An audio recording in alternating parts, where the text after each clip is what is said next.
আমরা নবীর গোটা জীবনী আমাদের সামনে উপস্থাপন করতে হবে। আমি এক রাতে গোটা নবীর জীবনীকে উপস্থাপন করতে পারবো না। নবী যখন দুনিয়াতে আসলেন, সবে মাত্র দুনিয়াতে আসলেন, এই সময় প্রচার হয়ে গেল মক্কার সম্ভ্রান্ত বংশে কিছু সন্তান জন্মগ্রহণ করেছে। বনি সাদ গোত্র থেকে কিছু মহিলা মক্কার ধনী ধনী ঘরের সন্তানগুলোকে নিয়ে যখন উঠের পিঠে চড়ে বাড়ির দিকে যায়, রাস্তার মাঝখানে দেখতে পায় হালিমাতুস সাদিয়া একটা দুর্বল গাধা নিয়ে মক্কার দিকে আসতেছে। মেয়েরা বলতেছে, হালিমা রে, এই সময় মক্কায় আর তুমি যাইও না, কারণ মক্কার ধনী ঘরের যত সন্তান ছিল সমস্ত সন্তানকে আমরা কোলের মধ্যে নিয়েছি। পিছন দিকে তাকায় দেখো, গাধা ভরা কত হাদিয়া আমরা পাইছি। রে হালিমা, তুমি আর মক্কায় যাইও না, কারণ মক্কায় এই সময় যাইয়া তোমার কোনো লাভ হবে না। মক্কায় শুধুমাত্র একটা সন্তান বাকি আছে, জন্মের আগে যার বাপ মরে গেছে। হালিমাতুস সাদিয়া বাজানদের চোখের পানি বের করে কান্দার মনে মনে কয়, গাধারে, তুই দুর্বল হওয়ার কারণে আজকে আমি ধনী ঘরের সন্তান নিতে পারলাম না। আজকে আমার ভাগ্য বড় খারাপ। আমি অনেক দিন থেকে আশা করেছিলাম মক্কার সম্ভ্রান্ত ঘরের ছুনি সন্তান যখন পাবো, ওই সন্তানকে দুধ খাওয়ার জন্য নিয়ে বিনিময় অনেক হাদিয়া নিব, কিন্তু আজকে আমার ভাগ্য বড় খারাপ। চল রে গাদা, চল বাড়িতে ফিরে যাই। হালিমাতুস সাদিয়ার কথাগুলো ইবনে ইসহাক সিরাতে রাসূলের প্রথম খণ্ডের মধ্যে বয়ান করেছেন।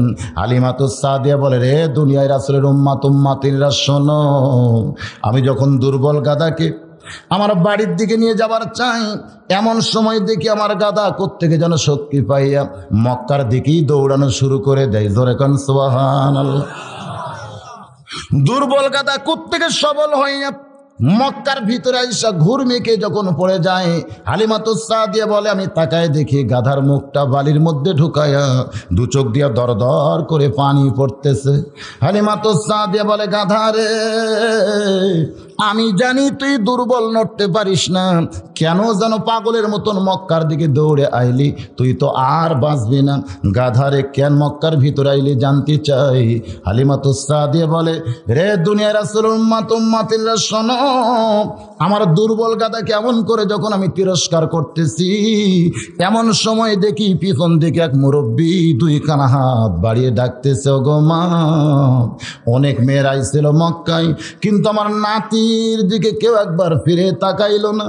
তুমি যখন সবার শেষে মক্কায় আইছো মা, একটাবার আমার নাতির একটু দেখো, আমার নাতিরে দেখলে তোমার মন ভরে যাবে। হালিমাতুস সাদিয়া বলে, ওই বুড়ো মানুষের কথা শোনার সঙ্গে সঙ্গে মনে হয় আমার কলিজায় আগুন ধরে গেছে। আমি ধনী ঘরের সন্তান নেওয়ার নিয়তে বনি সাদ গোত্র থেকে মক্কায় আইছি, কোনো এতিম সন্তানকে দেখলে আমার পেট ভরবে না। ও মুরব্বী, এমন করে বললেও তোমার কথা আমি শুনবো না। নবীর দাদা কাছে এলে বলে, মা তুমি না নাও, একটাবার আমার নাতিরে শুধু দেখে যাও। হালিমাতুস সাদিয়া বলে, রে রাসূলের উম্মাতিরা শোনো, আমি মুরব্বীর কথা মতো আমিনার ভাঙ্গা ঘরের মধ্যে যখন ঢুকে গেলাম, তখন তাকায় দেখি সিরা একটা মাদুরের উপরে যেন আসমানের পূর্ণিমার রাতের চাঁদ ঘুম পাড়তেছে। 400 রোজ গ্রহ তারা, তারি নূরের ইশারা, নইলে যে অন্ধকারে ডুবিত এই ধরনী। জোরে বলেন, নবী মোর পরশমণি, নবী মোর সোনার খনি, নবী নাম ভাবে যেজন সেই তো দোজাহানের ধনী। হালিমাতুস সাদিয়া বলে, রে রাসূলের উম্মাতিরা দুনিয়াতে যারা আছো শুনে নাও, ওই ছোট্ট মানুষটাকে দেখার পরে আমার কলিজার মধ্যে এমন মহব্বত জমেছে শুধু দেখার সঙ্গে সঙ্গে। এই জন্য আল্লাহ রাসূল বলেন হাদিসের মধ্যে, মান রাআনি হাক্কান ওয়াজাবাত লাহু শাফাতি ইয়াউমাল কিয়ামা, কেউ যদি অন্তরের চোখে আমার একটাবার দেখে, কঠিন হাসরের মুসিবতের সময় আমি রাসূলের উপরে শাফাত করা তার জন্য ওয়াজিব হইয়া যায়। তবে দেখাটা দেখতে হবে ঈমানের দৃষ্টিতে। জোরে কোন, কিসের দৃষ্টিতে? আবু জেহেল উতবা সাইবা নবীরে দেখছে, কি কোন দেখে নাই? কিন্তু তারপরে কি জান্নাত পাবে নাকি? হালিমাতুস সাদিয়া বলে, এই ছোট্ট নবীকে দেখার সঙ্গে সঙ্গে আমি এক দৌড়ে যখন কোলের মধ্যে নিলাম, নবীর দাদা বলতেছে, মা তোমারে শুধু দেখার জন্য বলেছিলাম মা, তুমি আমার নাতিরে কোলের মধ্যে নিলাম। হালিমা তো সাদিয়া বলে, বাবা আপনার নাতি যে এত সুন্দর এটা কোনোদিন আমার কল্পনার মধ্যেও ছিল না। আজকে দেখার পরে কোলের মধ্যে নেওয়ার সঙ্গে সঙ্গে ওই আল্লাহর শপথ করে বলতেছি, ওই ছোট্ট নবীর পরশে আমার আল্লাহ দেহের দুর্বলতা সব দূর করেছে। হালিমা তো সাদিয়া বলে, রে দুনিয়ার আসলে উম্মাত উম্মাতিরা শোনো, তোমাদের ছোট্ট নবীকে কোলে করে যখন আমি বাইরে আসলাম, আসার পরে দেখি আমার গাধা মাটির মধ্যে মুখটা ঢুকায় চোখের পানি বের করে কাঁদতেছে। আমি ডান হাতের মধ্যে ছোট্ট নবীর নিয়া বাম হাতখানা গাধার মাথায় দিয়ে বললাম, গাধা রে কত তিরস্কার তোরে আমি করেছি, কত কিছুই না তোরে বলেছি, কিন্তু এখন অন্তর থেকে বলি রে গাধা, আমার চাইতে তোর দাম বেশি। কারণ আমি যখন বাড়িতে ফিরে যাওয়ার চাচ্ছিলাম, কিন্তু তুই একটা গাধা হইয়া কেন মক্কার দিকে দৌড়ে আইলি, এখন বুঝতেছি আমার চাইতে তোর দাম বেশি। জঙ্গলের পশু পক্ষী আমার নবীরে চিনেছে, কিন্তু মানুষ হইয়া নবীরে অনেকেই চিনতে পারে না। জোরে কোন কথা ঠিক কিনা? হালিমা তো সাদিয়া আল্লাহর নবীকে কোলের মধ্যে নিয়া মনে মনে চিন্তা করতেছে, এত সুন্দর নিয়ামত নিয়ে তো আমার বাড়ি যাইতে হবে, কিন্তু গাদা যে হারে মাটি পড়ে কাঁদতেছে, এই দুর্বল গাদার পিঠে চড়ে তো আর বাড়ি যাবার পারি না। এখন আমি কেমনে বনিসাত করতে যাই? এমন সময় কে যেন বলতেছে, হালিমা তোমার দুর্বল গাদাকে যদি সবল করতে চাও, ওই ছোট্ট মানুষের বাম পাখানা গাধার মাথায় লাগায়া দাও। হালিমা তো সাদিয়া বলে, রে রাসূলের উম্মত উম্মাতিনীরা, ওই ছোট্ট নবীর বাম পাখানা যখন আমার গাধার মাথায় লাগিয়ে দিলাম, দেখি আমার দুর্বল গাধা সুস্থ সবল হয়ে দাঁড়িয়ে যায়। আমি যখন গাধার পিঠে চড়ে আঁচল দিয়া নবীরে ঢাকতেছি, কারণ সূর্যের তাপ যদি এই ছোট্ট মানুষে লাগে তাহলে বড় কষ্ট পাই। হালিমা তো সাদিয়া বলে, ওই সূর্যের তাপকে আড়াল করার জন্যে আমি যখন ছোট্ট নবীকে আঁচল দিয়া ঢাকতে চাই, এমন সময় দেখি এক খণ্ড মেঘ আমার মাথার উপর ভাসতেছে। আমি হালিমা আশ্চর্য হয়ে বললাম, মেঘরে কোত্থেকে তুই আমার মাথার উপর চলে আইলি? হালিমা তো সাদিয়া বলে, হঠাৎ দেখি এত সুন্দর বাতাস আমার গায়ে কে যেন বহাইতেছি। আমি চিৎকার দিয়ে বললাম, বাতাস রে কোত্থেকে তুই আমার গায়ে বইতেছিস? এমন সময় কে যেন বলে, হালিমা ওই ছোট্ট মানুষকে কোলে নেওয়ার কারণে আসমানের মেঘ তোমার মাথার উপর ভাসতেছে, ওই ছোট্ট মানুষকে কোলে নেওয়ার কারণে জান্নাতের দরজা খুলে ওই জান্নাতের বাতাস তোমার গায়ে আল্লাহ বহাইতেছে। বলে, রে নবীর উম্মাত উম্মাতিরা শোনো, ওই ছোট্ট নবীকে কোলে নেওয়ার কারণে আল্লাহ যদি জান্নাতের দরজা খুলে আমার দেহে বাতাস বহায়া দেয়, ওই ছোট্ট নবীকে মহব্বত করার কারণে আসমানের মেঘ যদি আমার মাথার উপর ভাসতে থাকে, ওই নবীকে তোমাদের আদর্শ হিসাবে যদি কবুল করে নাও, দুনিয়াতেও শান্তি, আখেরাতেও তোমরা জান্নাতি হবে। এটা ইবনে ইসহাকে সিরাতে রাসূল থেকে আমি শুনাইলাম। কিন্তু আল্লাহ কি বলেছেন কোরআনে? লাকাদ কানা লাকুম ফি রাসূলিল্লাহি উসওয়াতুন হাসানা। জোরে কোন সুবহানাল্লাহ। সফলতা যদি অর্জন করতে চাও, দুনিয়ার সমস্ত নেতার আদর্শকে বাদ দিয়া একমাত্র মুহাম্মদ রাসূলুল্লাহকে তোমাদের আদর্শের নেতা মেনে নাও। এ কথা কার? আরো জোরে বলেন কার? তাহলে দুনিয়ার কোন নেতার নেতৃত্ব মানা যাবে? একমাত্র কার নেতৃত্ব মানতে হবে? রাসূলের। এই জন্য একটা স্লোগান দেওয়া লাগবে। পারবেন না ভাই? আমি যখন বলবো আমার নেতা তোমার নেতা, সবাই জবান খুলে বলবেন বিশ্ব নবী মোস্তফা। আমার নেতা তোমার নেতা। আমার সামনে কি 200-300 লোক আছে? এতগুলো পুরুষ মানুষের স্লোগানের সাইজ এরকম? এখানে রহমতের ফেরেশতা আছে না নাই? জোরে কোন আছে না নাই? এই ফেরেশতা মাহফিল শেষ হলে আল্লাহর কাছে গিয়ে বলবে, আল্লাহ 1400 বছর পরে চাকলবার মাহফিলে তোমার বান্দারা তোমার দোস্তকে শ্রেষ্ঠ নেতার স্বীকৃতি দান করেছে। আমার আল্লাহ বলবেন, ফেরেশতারা রে তোমরা সাক্ষী থাকো, আমার দোস্তকে যারা শ্রেষ্ঠ নেতার স্বীকৃতি দিল আমি তাদের নামগুলো জান্নাতের খাতায় লিখে নিলাম। সুবহানাল্লাহ। যত জোরে কইছেন তত জোরে স্লোগান দেন নাই। আল্লাহ কোরআনে বলেছেন, আমার নবীকে আমি সবার উপরে জায়গা করে দিয়েছি। জোরে কোন সুবহানাল্লাহ। তাহলে সেই নবীকে নেতা মানতে অন্তরে আপত্তি আছে? মাসটি হলো রবিউল আউয়াল মাস। আমি আপনাদের সামনে নবী সম্পর্কে আলোচনা করব। এই আলোচনা শুনতে গিয়ে একটু ঘুম ছাড়াইতে গেলে একটু স্লোগানও দেন, আবার আল্লাহও খুশি হবে, রাসূলও খুশি হবে। আমার নেতা তোমার নেতা। আলহামদুলিল্লাহ, এবার একটু হয়েছে সাইজ মতো। হালিমাতুস সাদিয়ার কাছ থেকে এক টানে আমি নিয়ে গেলাম আল্লাহর নবীর বয়স যখন 25 বছর। জোরে কোন কয় বছর? 25 বছরে নবী আমার একজন মেয়ে মানুষের রাখাল ছিলেন। সেই মেয়ে মানুষের নাম কি? মা খাদিজার দেশে রাখালিয়া বেশে নবী আমার বকরি চড়াইতেন। দেখিয়া নবীর মজেজা ধন্য বিবি খাদিজা জীবন যৌবন করলেন সমর্পণ। ওগো নবী, দয়ার নবী গো, আপনি নবী হলেন উম্মতের আপন। উম্মে আইমান দাসীকে সঙ্গে করে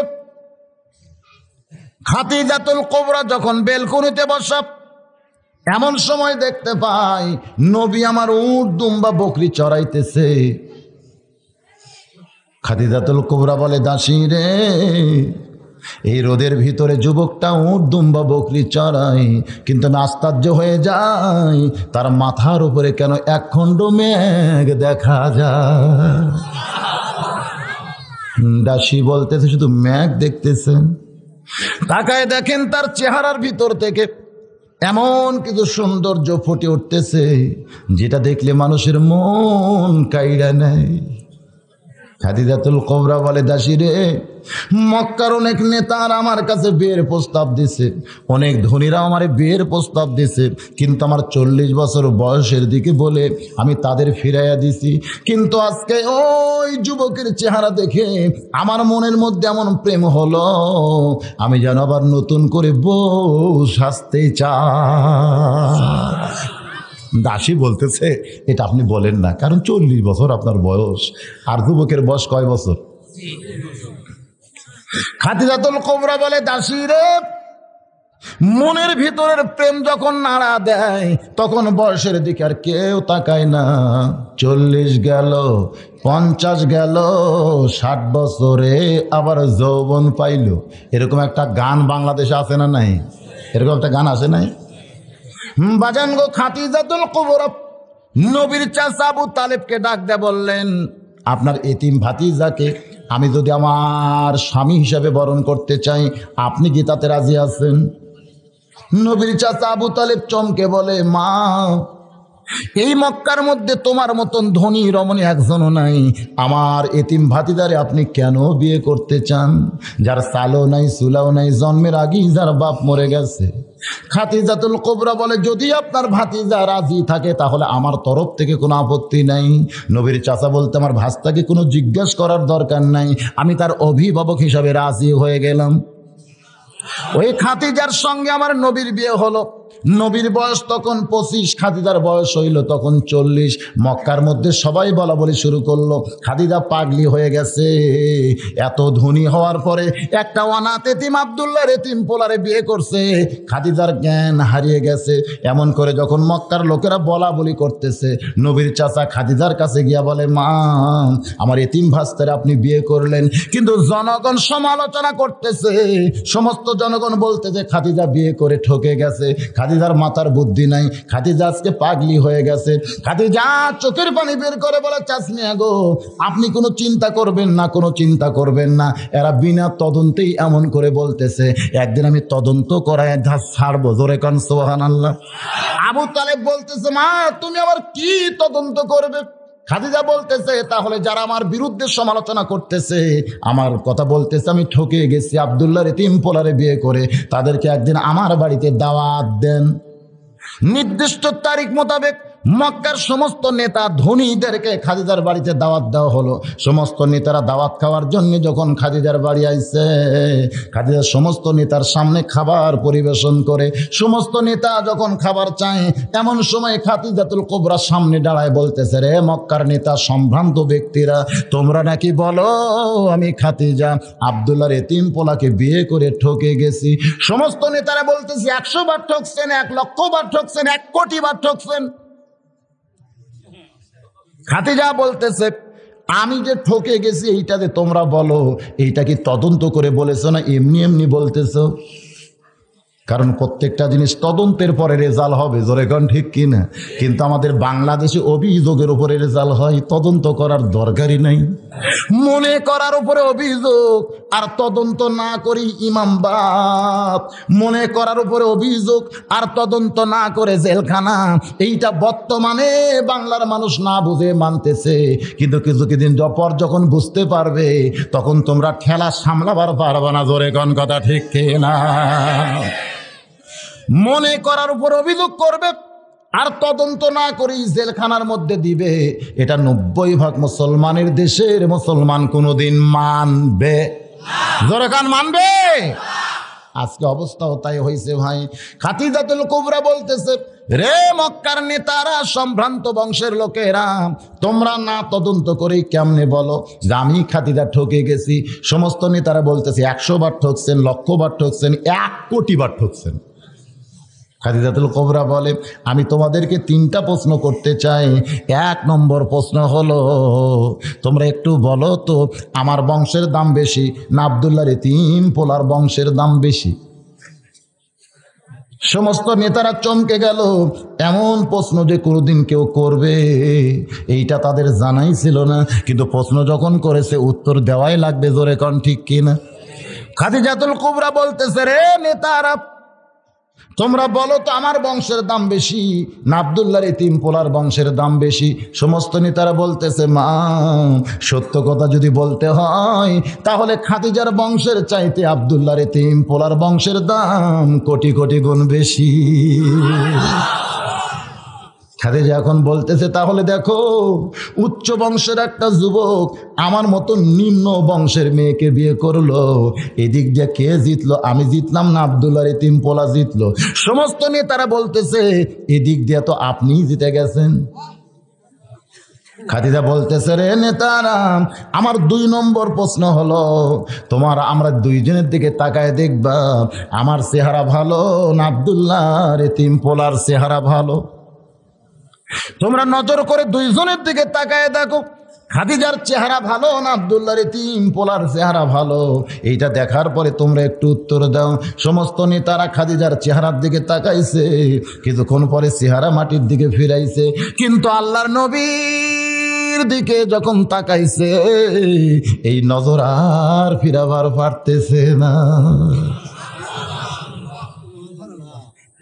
খাদিজা বলতেছে, রে নেতারা, তোমরা বলো কার চেহারা ভালো? খাদিজার চেহারা ভালো না আব্দুল্লাহর এতিম পোলার চেহারা ভালো? সমস্ত নেতারা বোবা হয়ে গেছে। জোরে কোন কি হয়ে গেছে? মুখের ভাষা হেরে গেছে। কারণ আল্লাহর নবী দেখতে কেমন ছিল ভাই? একবার মেয়েরা মায়েশার কাছে এসে বলতেছে, ও গো মা, আমরা তো কোনোদিন নবীরে দেখতে পাই নাই। কারণ নবী দেখা মেয়েদের জন্য জায়েজ ছিল না, মেয়েদের জন্য কিন্তু নবী দেখাও জায়েজ ছিল না। বাজান রে, কোনো সাহাবী নবী দেখছে কিন্তু বউ দেখতে পারে নাই। একবার নবী আমার মসজিদ নববীর মধ্যে বসা, এমন সময় এক সাহাবী এসে আল্লাহর নবীর চেহারার দিকে তাকায় চোখ দিয়ে পানি বের বের করতেছে আর মুখটা মুচকি মুচকি হাসতেছে। নবী বললেন, সাহাবী রে, তোমার চোখের মধ্যে পানি, মুখের মধ্যে হাসি কেন জানতে চাই। সাহাবী বলে, ইয়া রাসূলুল্লাহ, আমার হাসার কারণ হলো আমার পেটে যখন ক্ষুধা তৃষ্ণা লাগে আমি দৌড়ে এসে আপনার পবিত্র চেহারা এক নজর দেখলি আল্লাহ ক্ষুধা তৃষ্ণা যেন আমার দূর করে দেয়। আল্লাহর নবী বললেন, তাহলে আনন্দ করবে, কিন্তু কেন কাঁদতেছো জানতে চায়। বলে, কান্দার কারণ হলো আমার বউটাও 2 দিন হলে না খেয়ে আছে, ও বায়না ধরেছে ও একটু আপনারে দেখতে চায়। আপনি যদি অনুমতি দেন তাহলে আমার ক্ষুধার্ত বউকে নিয়ে এসে আপনার পবিত্র চেহারা দেখাবার চাই। আল্লাহ নবী বললেন, সাহাবী রে, তুমি আমার দেখা যেমন জায়েজ, তোমার বউটা আমারে দেখা সরাসরি তেমন না যায়। তাহলে নবীর বউ সাহাবীদেরও কিন্তু দেখা চলবে না, এটা হাদিস শরীফের মধ্যে আছে। আল্লাহর নবী বসে আছেন, এমন সময় এক অন্ধ সাহাবী, নাম হলো উম্মে মাকতুম, জোরে বলেন নাম কি? উম্মে মাকতুম নবীর সঙ্গে গল্প করতেছে। এমন সময় নবীর ডান ধারে আয়েশা, বাম ধারে হাফসা বসে আছে। নবী ইশপিশ পড়তেছে, কিন্তু বইয়েরা কিছুই বুঝতে পারলেন না। কিছুক্ষণ পরে উম্মে মাকতুম যখন চলে যায়, আল্লাহর নবী বলেন, আয়েশা, হাফসা, এই সাহাবী যখন আমার কাছে আসলো, এরপরে তোমরা কেন বসে থাকলে জানতে চাই। আয়েশা বলতেছে, ইয়া রাসূলুল্লাহ, ওইটা যে অন্ধ সাহাবী তা বুঝি আমরা জানি না। আল্লাহর নবী বললেন, আয়েশা, আমার সাহাবী অন্ধ হতে পারে, কিন্তু তোমরা তো অন্ধ না। এখন চিন্তা করেন, নবীর বিবি হইয়া সাহাবী পুরুষকে দেখা জায়েজ না, সাহাবীর বিবি হইয়া নবীরে দেখা জায়েজ না।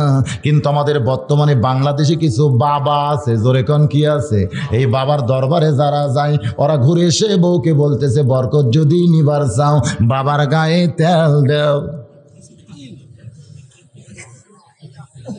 এই পীর ধরার নামে আজকে অনেক মানুষ আল্লাহ রাসূলকে ছাইড়া দিছে, জোরে গান ঠিক কিনা ভাই? ধরতে হবে কাকে? আমার আল্লাহকে। রাসূলের মাধ্যমে কিন্তু আল্লাহরে ধরতে হবে, এরও একটা মাধ্যম আছে। খুব খেয়াল করে শোনেন, বাইহাকি শরীফের হাদিস। আল্লাহর একজন মস্ত বড় পয়গম্বর, নাম হলো মুসা কালিমুল্লাহ, জোরে কোন নাম কি? ওই মুসা কালিমুল্লাহ একদিন তুর পর্বতে যাচ্ছিলেন, যাওয়ার সময় দেখে শয়তান রাস্তার বাম পাশে বসে কাঁদতেছে। কে কাঁদতেছে? শয়তান রাস্তার বাম পাশে বসে কাঁদতেছে। আল্লাহ নবী মুসা চমকে গিয়া বলে, শয়তান রে, এমন করে তুমি কেন কাঁদতেছো জানতে চাই। শয়তান বলতেছে, নবীজি, আমি একটু তওবা করে ভালো হব, আমি একটু তওবা করে ভালো হব, আর খারাপই আমি করতে চাই না, আমি এখন তওবা করে ভালো হবার চাই। মুসা নবী চমকে গিয়া বলে, শয়তান রে, তুই যদি তওবা করে ভালো হোস তাহলে তো আর কোনো জ্ঞানজাম থাকবে না। শয়তান বলতেছে, আমি সরাসরি আল্লাহর কাছে যাবার পারতেছি না, এই জন্য তো রাস্তায় আপনারে ধরছি। আপনি যখন তুর পর্বতে আল্লাহর সঙ্গে গল্প করতে যাচ্ছেন, আমার কথা একটু আপনি আল্লাহকে বলবেন। মুসা বলতেছে, শয়তান রে, তোর কথা বলে কোনো লাভ নাই, কারণ তোর তওবা আল্লাহ কবুল করবে না। তারপরেও তুই যখন আমারে ধরলি, অবশ্যই আমি তোর কথা আল্লাহকে বলবো। এই বলে মুসা নবী তুর পর্বতে গিয়া আল্লাহর সঙ্গে গল্প করতে করতে করতে করতে আল্লাহর প্রেমের সাগরে যখন ডুব দেয়, জোরে কোন সুবহানাল্লাহ। আল্লাহর সঙ্গে গল্প যখন বান্দা করে, তখন বান্দাকে আর বান্দার হালতে থাকে নাকি? বান্দা তখন প্রেমের সাগরে ডুব দেয়। যদি আপনারা দেখতে চান তাহলে সকালবেলা এই মাদ্রাসার আঙ্গিনায় এসে আপনারা দেখবেন ভাই, যখন কোনো বান্দা আল্লাহর কোরআন তেলাওয়াত করে, সে কিন্তু মূলত আমার আল্লাহর সঙ্গেই গল্প ধরে।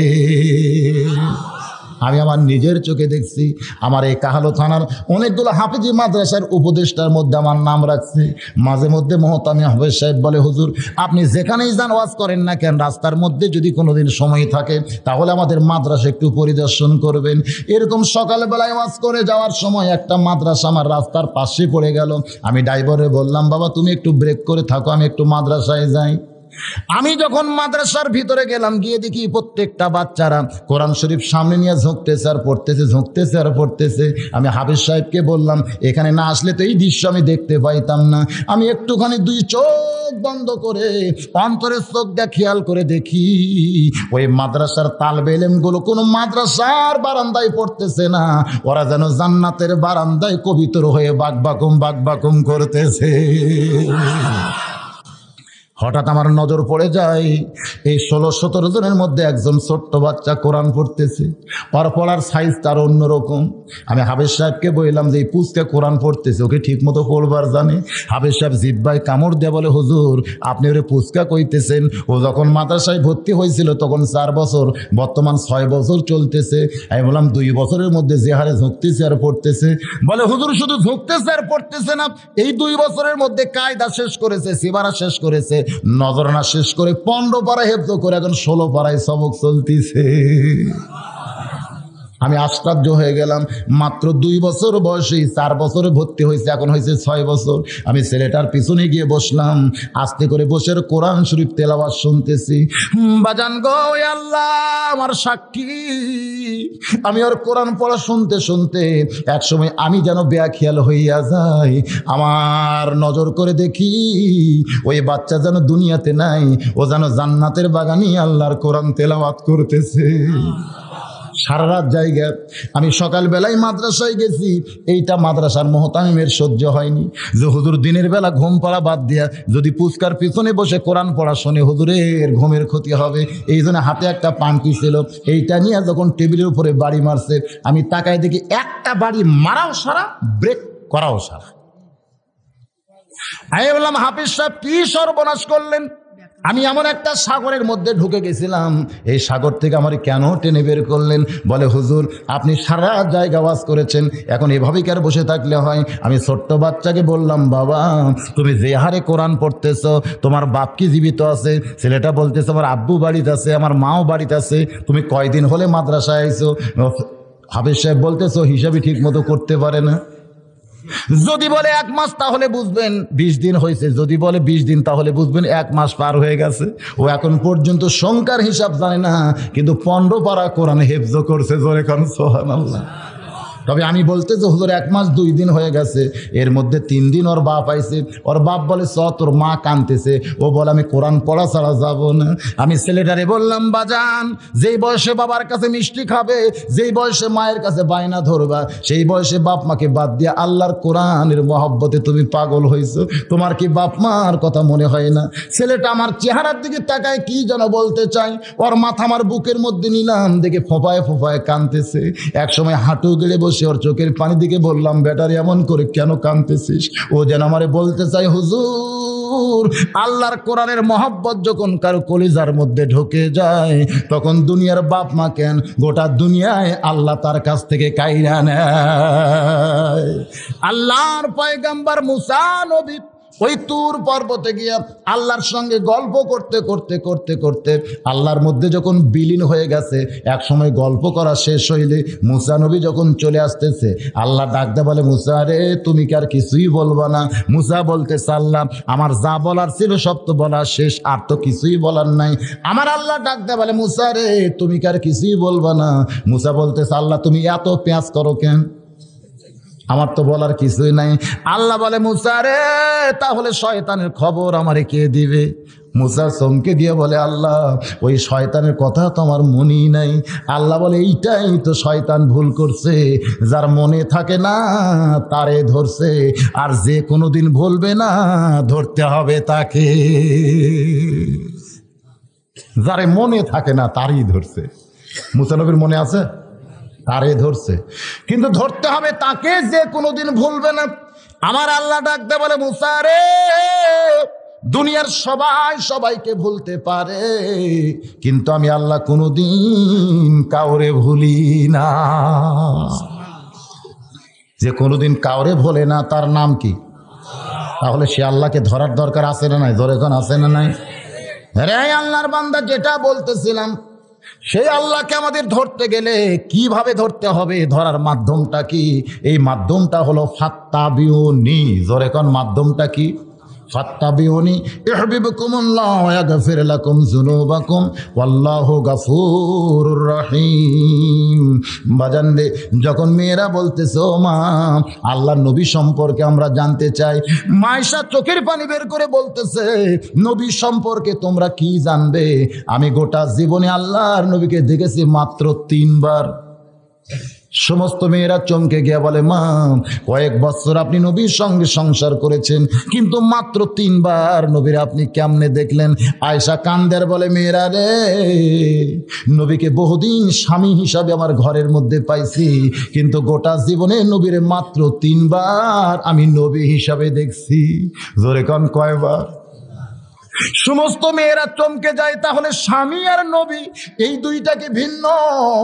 অবশ্যই ভিন্ন ভাই। মানুষ নবী আর স্বামী এই দুইটা কিন্তু এক না। আমি কোরআন হাদিস দিয়ে বললি আপনারা বুঝতে পারবেন। যখন নবী ফাতেমার বাড়িতে যাইতেন, তখন যাওয়ার আগে আল্লাহরে বলতেন, আল্লাহ এই মুহূর্তে কিন্তু আমি নবী নাই, আমি একটা সন্তান হয়ে আমার মায়ের কাছে যাবার চাই। করে করছো যাওয়ার আগেই আল্লাহর নবী বলতেন, আল্লাহ এই মুহূর্তে কিন্তু আমি নবী নাই, আমি সন্তান হয়ে আমার মায়ের কাছে যাবার চাই। আমার মা 6 বছর বয়সে মরছে, কিন্তু আমিনার চাইতে অনেক দরদি আমার মা ফাতেমা আজকে জীবিত আছে। আমি কিন্তু আমার মায়ের কাছে যাচ্ছি, আল্লাহ এখন যেন আমার হাবিবুল্লাহ নবী বলে ডিস্টার্ব করেন না, আমি সন্তান হয়ে আমার মায়ের কাছে যাবার চাই। আল্লাহ বলতেছে, দোস্ত রে আমার কোনো আপত্তি নাই। এবার নবী আমার সন্তান হইয়া ফাতেমার বাড়ির দরজায় গিয়া ডাক দিছে, মা ও মা ফাতেমা, আমি তোর সন্তান হয়ে দরজায় দাঁড়াইছি, মা একটু তাড়াতাড়ি দরজা খুলে দে, আমি আমার মায়ের মুখটা দেখতে চাই। ফাতেমা দরজায় এসে ফোঁপায় ফোঁপায় কাঁদতেছে। আল্লাহর নবী বলে, মা এমন করে তুই কেন কাঁদতেছিস? মা তুই কেন কাঁদতেছিস? ফাতেমা বলে, বাবা আমার দেহের মধ্যে এমন একটা কাপড় আছে, যে কাপড় অর্ধেক দেহ ঢাকছে, অর্ধেক এখনো বের হয়ে আছে। আপনি আমার দরজায় দাঁড়িয়ে আছেন, দরজা আমি কেমনি খুলবো বাবা, বরং এখান থেকে আপনি ফিরে যান। আল্লাহর নবী বলে, মা হইয়া সন্তানকে কোনোদিন ফিরায় না, একটু দরজা খুলে দে মা, আমি তোরে দেখতে চাই। ফাতেমা খালি কান্দার বলে, বাবা আপনি কি বুঝতে পারতেছেন না এই কাপড় পরে আমি কেমনে দরজা খুলে দিব? সঙ্গে সঙ্গে নবী আমার এক টানে মাথার পাগড়ি খুলেছে, জানলার কাছে ধরে বলতেছে, মা এই পাগড়িখানা নিয়ে পাগড়ি পরে তুই দরজা খুলে দে মা। আমার আল্লাহ ডাকতে বলে, হাবিব যার জুতার পরশে আল্লাহর আরশ ধন্য হয়ে যায়, সেই পাগড়ি কি দুনিয়ার কোনো মানুষ পরতে পারে? নবী কান্দার বলে, আল্লাহ এখন আপনাকে আমাকে নবী হিসাবে দেখতেছেন? আমি নবী না আল্লাহ, আমি একজন সন্তান হয়ে আমার মায়ের দরজায় দাঁড়িয়ে আছি, আমার মায়ের পরনের জন্য আমার মাথার পাগড়ি খুলে দিয়েছি। ও মা আমার মাথার পাগড়ি পরে তুই আমার জন্য দরজা খুলে দে মা। নবী কিন্তু আর নবী নাই, একটা সন্তান হয়ে যখন পাগড়ি জানলা দিয়ে দেয়, ওই পাগড়ি পরে ফাতেমা যখন দরজা খুলেছে, সঙ্গে সঙ্গে নবী আমার জুব্বাখানা উপর দিকে উঠাইছে। ফাতেমা তাকায় দেখে ক্ষুধার জ্বালায় নবী পেটে পাথর বেঁধেছে। ফাতেমা কান্দের বলে, বাবা আজকে 3 দিন হলে আপনার মায়ের বাড়িতে কোনো পাকশিক নাই, আপনি কেন সেই বাড়িতে ক্ষুধা নিয়ে আইলেন? আপনার মেয়ে উম্মে কুলসুমা কত ধনী, তার স্বামী হলো মক্কা মদিনার সবচাইতে ওসমান গনি, আপনি সেই মেয়ের বাদ দিয়া এই গরিব মেয়ের বাড়িতে কেন আসেন বাবা? নবী কান্দের বলে, কুলসুম আমার মেয়ে, এই জন্য আমি যাই না রে, কিন্তু ফাতেমা হলো আমার মা, এই জন্য আমি আইছি, দে তোর ডান হাতখানা দে। সঙ্গে সঙ্গে মা ফাতেমা যখন ডান হাতখানা দেয়, এমন সময় নবী আমার চুমা দিয়ে বলে, আল্লাহ আমার মায়ের হাতের মধ্যে এমন স্বাদ আগে জানতাম না। জোরে সরে বলেন সুবহানাল্লাহ। বাজানদের সবসময় নবী আমার থাকতেন না। নবী যখন রাস্তা দিয়ে যাইতেন, যাওয়ার সময় দেখে হাসান হোসেন দুইজনই কাঁদতেছে। হোসেন খাড়া হয়ে দাঁড়ায়, হাসান দাঁড়ায় দাঁড়ায় কান্দে, হোসেন গড়ায় গড়ায় কান্দে। এমন নবী কিন্তু নবী নাই, নানা হয়ে 2 ভাইয়ের সঙ্গে খেলা করেছে, যা ইতিহাসের মধ্যে পাওয়া যায়। আল্লাহ ডাকতে বলে, হাবিবুল্লাহ কি হচ্ছে? নবী বলতেছে, আল্লাহ এ সময় আমার নবী হিসাবে দেখবেন না, আপনি দেখেন 2টা নাতি আর একটা নানা। জোরে কান সুবহানাল্লাহ। এখন আমি নানা হিসাবে আমার নাতির সঙ্গে খেলতে চাই, আপনি কি কিছুই বোঝেন না? আল্লাহ জোরে কান সুবহানাল্লাহ। এই জন্য আয়েশা বলে, রে মহিলারা, আমার নবীকে গোটা জীবনে আমি মাত্র 3 বার দেখেছি, আর যতবার দেখেছি আমার স্বামী হিসাবে দেখেছি। আমার স্বামীর সঙ্গে আমি রাগারাগি করছি, কিন্তু নবী হিসাবে যেদিন প্রথম দেখলাম সেদিন ছিল গভীর রাত। আল্লাহর নবী আমার বুকের মধ্যে মাথা দিয়ে ঘুমাইতেছে। এক সময় নবীর চেহারার দিকে তাকায়া আমার বড় মায়া হইল। জন্মের আগে যার বাপ দুনিয়া থেকে বিদায় হয়েছে, 6 বছর বয়সে যেই নবীর মা মারা গেছে, আজকে সেই নবী আমার বুকের মধ্যে মাথা দিয়ে ঘুমাইতেছে। হঠাৎ মনের মধ্যে এমন দয়া হয়, ফজর আজান যখন বেলাল দিবে ওই সময় নবী আমার জুব্বা পরে মসজিদে নামাজ পড়াতে যাবে, কিন্তু যেই জুব্বা নবী আমার পড়বে সেই জুব্বার কয়েক জায়গা ছিঁড়ে গেছে। এই গভীর রাত্রে নবী আমার ঘুম পাড়তেছে, এই সুযোগে নবীর জুব্বাখান আমি সেলাই করতে চাই। আয়েশা কান্দের বলে, রে মেয়েরা রে শোনাও, গভীর রাত্রে নবীর কাছ থেকে উঠে গিয়া আমি নবীর জুব্বাখানা অন্ধকারে হাতে নিলাম। আমি শুধু আগেই জোগাড় করে রাখছিলাম, কিন্তু এখন বিপদ ঘটে গেল। যখন বাতির কাছে গেলাম, আমি বাতি হাতে নিয়ে দেখি বাতি আছে, কিন্তু এক ফোঁটাও তেল নেই। আয়েশা কান্দার বলে, মেয়েরা রে, আমি তখন আমার আল্লাহকে বললাম, আল্লাহ, আমার নবী যদি চাইতো আপনি গোটা দুনিয়া দিয়া দিতেন, কিন্তু নবী চাইনি বলে বাতির তেল কেউ আপনি দিবেন না। আজকে নবীর জুব্বা আমি সেলাই করতে চাইছিলাম গভীর রাত্রে, কিন্তু তেল যদি না থাকে তাহলে আলো না হলে আর সেলাই করতে পারবো না। এই বলে আয়েশা যখন ফোঁপায় ফোঁপায় কাঁদতেছে, আয়েশা বলে, মেয়েরা রে, ওই দিন আমার নবীর আমি প্রথম দেখেছি। নবী আমার আস্তে করে কাঁধ ঘুরে তার ডান হাতখানা কপালের উপর দিয়ে যখন চোষণ মারছে, ওই আল্লাহর শপথ করে বলতেছি, ওই কপালের ভিতর থেকে এমন একটা আলো প্রকাশ পায়, যে আলো দিয়া গোটা অন্ধকার দূর হইয়া যায়। কাঁপতে কাঁপতে আমার হাতের সুরটা যখন মাটিতে পড়ে যায়, আমি তাকায় দেখি আয়েশা সুইখান আমি দেখতে পাই। সেই দিনই প্রথম দেখেছি আমার নবীকে। এরপর আরো 2 বার আমি আমার নবীরে দেখেছি। মহিলারা কান্দের বলে, মা, আপনার কাছ থেকে নবী দেখার ঘটনাগুলো আমরা শুনতে চাই। এবার চলে আসতেছি খাদিজার কাছে। খাদিজা বলতেছে, রে নেতারা, তোমরা বলো তো আমার চেহারা ভালো না আব্দুল্লাহর এতিম পোলার চেহারা ভালো? সমস্ত নেতারা নবীর দিকে তাকায় আছে, কিন্তু চেহারা ফেরাবার পারতেছে না। খাদিজা বলতেছে, নেতারা, তোমরা কি বোবা হয়ে গেলা? আমার 2 নম্বর প্রশ্নের উত্তর তোমাদের দিতে হবে। তোমরাই বলো আমার চেহারা ভালো না আব্দুল্লাহর এতিম পোলার চেহারা ভালো? সমস্ত নেতারা চমকে ওঠে, বলতেছে, খাদিজা, সত্য কথা যদি বলতে হয় তাহলে শুধু খাদিজা না, এমন চেহারার মানুষ পৃথিবীতে কোনোদিন আর আসবে না। কাফের নেতারাও পর্যন্ত বলেছে, সত্য যদি বলতে হয় শুধু খাদিজা না, এমন সুন্দর মানুষ পৃথিবীতে কোনোদিন আর আসবে না। খাদিজা বলতেছে, তাহলে এখন বলো তো, আমার মতন কম সুন্দরী একটা মেয়ে সুন্দর একটা যুবককে স্বামী হিসাবে পাইছে, এদিক দিয়ে আব্দুল্লাহর এতিম পোলা জিতেছে না আমি জিতেছি? সমস্ত নেতারা বলতেছে, এদিক দিয়েই তো খাদিজাই জিতে গেছে। খাদিজা বলতেছে, রে নেতারা, তোমাদের কাছে আমার 3 নম্বর প্রশ্ন হলো, আমার বয়স বেশি না আব্দুল্লাহর এতিম পোলার বয়স বেশি? সমস্ত নেতারা বলতেছে, আপনার বয়স হলো 40 বছর আর আব্দুল্লাহর এতিম পোলার বয়স হলো 25 বছর। তাহলে এখন তোমরাই বলো, আমার মতন 40 বছরের একটা বিধবা নারী 25 বছরের একটা তরতাজা যুবককে স্বামী হিসাবে পাইছি, এদিক দিয়ে আমি ঠকেছি না আব্দুল্লাহর এতিম পোলা ঠকেছে? সমস্ত নেতারা বলতেছে, এই দিক দিয়ে তো খাদিজাও জিতে গেছে। খাদিজা বলতেছে, যদি বংশের দিক দিয়ে আমি জিতি, চেহারার দিক দিয়ে আমি ভালো স্বামী পাইয়া জিতি, আর বয়সের দিক দিয়ে যুবক একটা স্বামী পাই যদি আমি জিতে যাই, তাহলে তোমরা কেন বাহিরে বলা বলি করো খাদিজা বিয়ে করে ঠকে গেছে, খাদিজা বিয়ে করে ঠকে গেছে? তোমরা তদন্ত না করে এই মিথ্যা কথাটা কেমনে বলো? সমস্ত নেতারা বলতে যে, খাদিজা, আমরা যেইটা প্রথমে খেয়াল করেছি সেইটা হলো খাদিজা মক্কার মধ্যে সবচাইতে ধনবতী রমণী, একটা অনাথ এতিমরে বিয়ে করেছে, এই গরিবরে বিয়ে করার জন্যই খাদিজা ঠকে গেছে।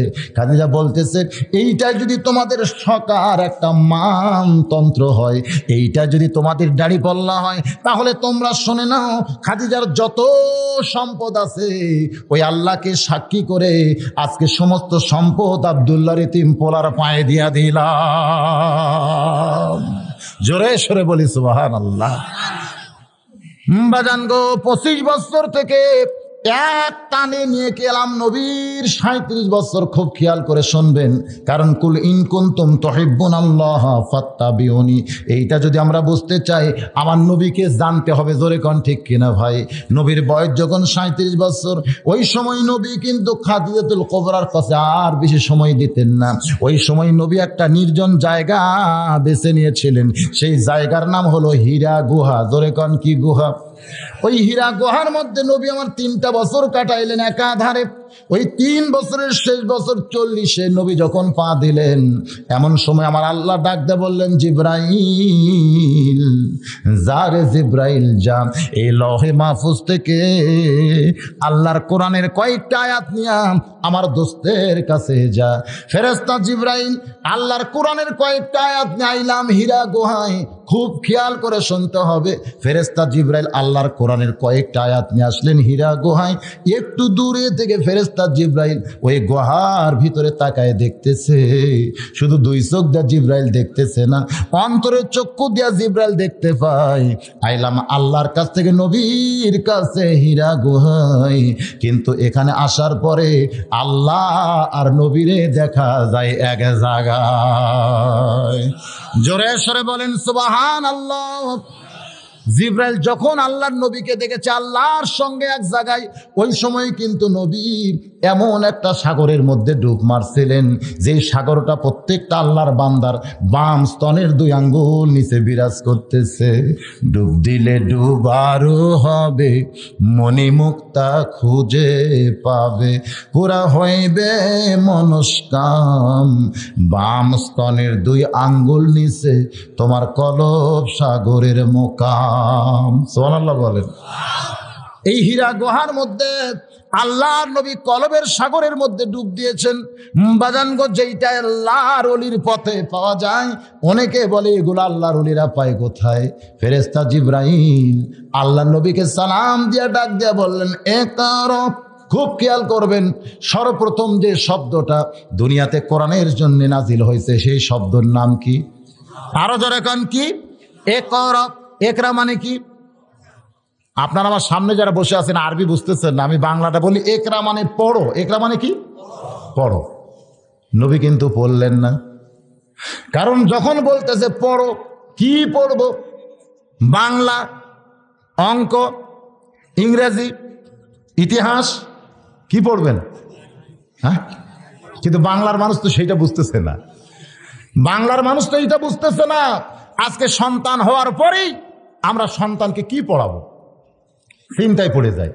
মা বলে আমার ছেলে ডাক্তার হবে, ছেলে বলে না আমার ছেলে ইঞ্জিনিয়ার হবে। স্বামী স্ত্রী 2 জন মিলে লাগছে ছোট বাচ্চারে নিয়ে। বাপ কয় ইঞ্জিনিয়ার বানাবো, মা কয় ডাক্তার বানাবো। হ্যাঁ পড়বেন, সবই পড়বেন, কিন্তু সব পড়া তো আল্লাহ কোরআনে বলে নাই। খুব খেয়াল করে শুনতে হবে। আল্লাহর ফেরেশতা জিব্রাইল যখন বললেন পড়ো, নবী কিন্তু বলেছেন পড়বো না, পড়বো না, পড়বো না। জিব্রাইল বলেছেন বিইসমি রব্বিকাল্লাযী খালাক। দুনিয়ার সাধারণ কোনো পড়া না, যেই পড়ার মধ্যে আমার আল্লাহ আছে সেই পড়াটাই পড়তে হবে। জোরে কোন ঠিক কি না? এই কোরআনের মাদ্রাসার মাহফিলে এসে এই জিনিসটা আপনাদের খেয়াল করে শুনতে হবে ভাই। আমি কিন্তু বাংলা, ইংরেজি, অঙ্ক এগুলো পড়তে নিষেধ করি নাই, কিন্তু ফরজ হলো আল্লাহর কোরআন শরীফ পড়া, অন্যগুলো হলো নফল পড়া। জোরে কোন কি পড়া? ফরজ তরক করা আর নফল তরক করা। নফল তরক করলে কোনো গুনাহ হবে না, কিন্তু ফরজ তরক করলে কবিরা গুনাহ হবে। জোরে কোন ঠিক কি না? আল্লাহর কোরআন শিক্ষা করা কি সুন্নত না নফল? জোরে কোন সুন্নত না নফল? তাহলে যে সমস্ত আল্লাহর বান্দা আজকের এই মাহফিলে এসেছেন, আমি কিন্তু ওয়াজ করতেছি ফাত্তাবিউনি, খুব খেয়াল করে শুনতে হবে। ফেরেশতা জিব্রাইল বলেন ইকরা, নবী কিন্তু বলেছেন পড়বো না। যখন বলেছে বিইসমি রব্বিকাল্লাযী খালাক, তখন কিন্তু নবীর পড়তে আর কোনো আপত্তি নাই। তার মানে বোঝা গেল আল্লাহ নবী দুনিয়ার কোনো কিছু পড়ে নাই, নবী যা কিছু পড়েছেন নবীর শিক্ষক হলেন আল্লাহ। জোরে কোন শিক্ষককে? আজকে সেই কোরআনের মাহফিলে আমরা এসেছি। এই কোরআন সম্পর্কে আমাদের যত কিঞ্চিত জানার দরকার আছে না নাই? আমি ছোট্ট একটা দৃষ্টান্ত যদি আপনাদের দেই, কোনো ধনী মানুষ পৌষ মাসে যদি একটা গরিব মানুষকে ডাক দেয়া বলে, ভাই পৌষ মাসের মাগরিব এশার ফজরের নামাজের ওযু করতে আমার বড় কষ্ট হয়, তবে নামাজ পড়তে আমার কোনো কষ্ট হয় না। এই 3 ওয়াক্ত নামাজের 1 মাস যদি তুমি ওযু করে দাও, মাস গেলে তোমাকে 1000 টাকা বেতন দেব। তুমি কি পারবে আমার 3 ওয়াক্ত নামাজের ওযু করে দিতে? গরিব বলতে শুধু তোমার একলা না, আরো 10টা ধনী যদি এই চুক্তি আমারে দিত, আমার কামাই ভালোই হইতো। আমার কথা কি বুঝতে পারছেন? সেদিন থেকে গরিব 2 বার ওযু করে, আর ধনী লোকটা ওযু ছাড়াই নামাজ পড়ে। একদিন এক লোক দেখতেছে গরিব 2 বার মাগরিবের নামাজ ওযু করতেছে। জিজ্ঞাসা করে, ভাই তুমি 2 বার ওযু করলে কেন? বলে, প্রথমটা করছে আমার, আর দ্বিতীয়টা করছে এই ধনী ব্যক্তির। ধনী ব্যক্তি মাস গেলে আমার 1000 টাকা বেতন দিবে, এই বেতনের আশায় আমার ওযু করতেছি, ধনীর ওযু করতেছি, আর ধনী লোকটা ওযু ছাড়াই নামাজ পড়তেছে। আপনারা বলেন তো, ধনী লোকটার কি নামাজ হবে? কারণ নামাজ পড়ার জন্য ওযু করা যে এরকম শর্ত, আল্লাহর কোরআন শিক্ষা করা, ঈমান রক্ষা করার ব্যাপারে সেই রকম শর্ত। আমার ঈমানকে যদি আমি রক্ষা করতে চাই, আল্লাহর কোরআন শিক্ষা করা ছাড়া কোনো গতি। এই কথাকে আপনারা মানেন না খালি মুখে মুখে? বাজানগো, নবী আমার কোরআনের কয়েকটা আয়াত পাইলেন, 40 বছর পরে নবী আমার ফিরে এলেন। হালিম খাদিজাতুল কুবরার কাছে নবী আমার কাঁদতেছিলেন, শুধু কাঁপতেছিলেন, চোখ দিয়ে পানি পড়তেছে। খাদিজা বলে, কাঁপেন কেন? এরকম পানি চোখ দিয়ে বের হলো কেন? নবী কান্দের বলে, খাদিজা বিশাল একটা দায়িত্ব আল্লাহ আমারে দিছে, কোরআন দিয়া। জোরে কন কি দিয়া? কারণ এতদিন নবী কিসের উপরে দাওয়াত দিবেন, কোন দলিলে দাওয়াত দিবেন? নবীর কাছে কোনো দাওয়াতের দলিল ছিল না। আল্লাহর কোরআন নাজিল করে তিনি দাওয়াতের দলিল পাইলেন খাদিজার কাছ থেকে। বাজানগো, নবী আমার দাওয়াতের কাজে বের হইলেন। খুব খেয়াল করে শোনেন, নবী যখন দাওয়াতের কাজে বের হবেন, পিছন দিক থেকে খাদিজাতুল কুবরা বলতেছে, নবী গো, আপনি চিন্তা করবেন না, আপনি চিন্তা করবেন না। নবী বলেন, খাদিজারে, আমার মাথায় বহু চিন্তা। যেই মক্কার লোকেরা হাজার হাজার আল্লাহকে মানে, সমস্ত আল্লাহকে বাদ দিয়া লা ইলাহা ইল্লাল্লাহ একমাত্র আল্লাহর দাওয়াত দেওয়া, এই দাওয়াত কি মক্কার লোকেরা গ্রহণ করবে? এরকম নানা চিন্তার মধ্যে নবী আমার ভুগতেছে। বাজানগো, খাদিজাতুল কুবরা পিছন দিক থেকে বলে, ইয়া রাসূলুল্লাহ, আপনার সঙ্গে আল্লাহ আছে। জোরে কান, কে আছে? আপনার কোনো টেনশন নাই। তখনও কিন্তু খাদিজা ঈমান গ্রহণ করেনি, শুধু নবীকে এরকম সাহস যোগাইতেছে। নবী আমার সকালবেলায়, খুব সকালে খেয়াল করেন, ফজরের নামাজ তখনও হয়নি বাজান, নামাজ কিন্তু একটু পরে ফরজ হয়েছে। সকালবেলায় নবী আমার দাওয়াত নিয়ে যখন দরজা খুলেছেন, এমন সময় দেখতে পাই 7 বছর 9 মাস বয়সের একটা ছোট্ট বাচ্চা সামনে দাঁড়াইছে। আল্লাহ নবী চমকে বলে, আলী রে, এই মুহূর্তে তোরে খাবার দিবার পারবো না, তুই 2খানা হাত বাড়াইছিস কেন? আমার পকেটে কোনো খাওয়া নাই। আলী কান্দের বলে, নবীজি, আপনার কাছে বুঝি আমি সবসময় খাবার চাই? আপনি বলেন তো, আমি কি কোনোদিন খাবার চাইছি? আমার যখন খিদা লাগে তখন আপনার সামনে দাঁড়াই, আমার মুখের দিকে তাকায় বলেন ওই জায়গায় খাবার আছে, আমি দৌড়ে গিয়ে খাই। যদি আপনি খাবার কথা না বলেন, আমি সারা রাত না খাইয়া ঘুমাই, কোনোদিন তো খাওয়ার জন্য বায়না ধরি নাই। আল্লাহর নবী বলে, আলী, তাহলে আজকে কেন 2 হাত বাড়ায় তুই পট আটকে দিলে? ছোট্ট বাচ্চা আলী বলতেছে, নবীজি, আপনার ঘরের মধ্যে যখন গল্প করতেছিলেন তখন আমি শুনতে পেয়েছি আপনাকে দাওয়াতের কাজেই বের হচ্ছেন, তাহলে সর্বপ্রথম আমাকে দিয়াই আপনি কাজটা শুরু করে। তারিক ইবনে হিশামের মধ্যে আছে, আল্লাহর নবী খুশি হয়ে বলেছেন, রে দুনিয়ার মানুষেরা শুনে নাও, সবাইকে দাওয়াত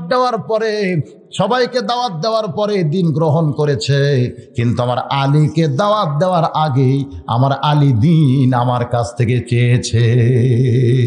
এই জন্য নবী বলেন, ইমানের দিক দিয়ে আমার আলীকে ড্যাঙ্গানোর মতন কোনো মানুষ পৃথিবীতে নাই। নবী বলেছেন, নামাজের দিক দিয়ে আমার আলীকে ড্যাঙ্গায় যাবে এমন কোনো মানুষ কিয়ামত পর্যন্ত হবে না। আল্লাহ নবী বলেছেন, দাওয়াতের দিক দিয়ে আমার আলীকে ড্যাঙ্গায় যাবে এমন কোনো মানুষ কিয়ামত পর্যন্ত হবে না। আল্লাহ নবী বলেছেন, জিহাদের দিক দিয়ে আমার আলীকে ড্যাঙ্গায় যাবে এমন মানুষ কিয়ামত পর্যন্ত কোনোদিন হবে না। জোরে সরে কন্যা সুবহানাল্লাহ। এখানে হযরত আলী ব্যাপারে কয়টা কথা বললাম? 1 নম্বর কি? ঈমান। জোরে করে 1 নম্বর কি? 2 নম্বর কিন্তু নামাজ। ঈমান গ্রহণ করার পরেই যে জিনিসটা লাগবে সেই জিনিসের নামটা কি? নামাজ পড়তে যে জিনিসগুলো লাগবে সেই জিনিসটা কি? কোরআন ছাড়া কি নামাজ পড়া যাবে? বাজার সব কিন্তু সবের সঙ্গে জড়িত আছে, একটু খেয়াল করে শোনেন। হজরত আলী ইমানের ব্যাপারে আমরা শুনলাম নবীর হাতে সর্বপ্রথম ইমান গ্রহণ করেছে, তার নাম কি? কিন্তু নামাজের ব্যাপারে আমাদের কি জানা আছে? নামাজের ব্যাপারে জানেন হজরত আলীর ব্যাপারে? নামাজি তিনি কেমন ছিলেন? আল্লাহ নবী যেদিন প্রথম বললেন আশারে মুবাশশারা, এই দুনিয়াতেই 10 জন জান্নাতের সুসংবাদ পাইছে, সাহাবীরা বললেন হুজুর আপনি যদি বলতেন তাহলে আমরা শুনতাম। নবী বলতেছেন যদি 10 জনের নাম বলি বাদ বাকি তোমরা বুঝে আফসোস করবে, তোমরা শুনে নাও আমি নবী বলতেছি আমার প্রত্যেকটা সাহাবী বিনা হিসাবে জান্নাতি। কিন্তু আমার আল্লাহ এখানে 10টা নাম ঘোষণা করেছে।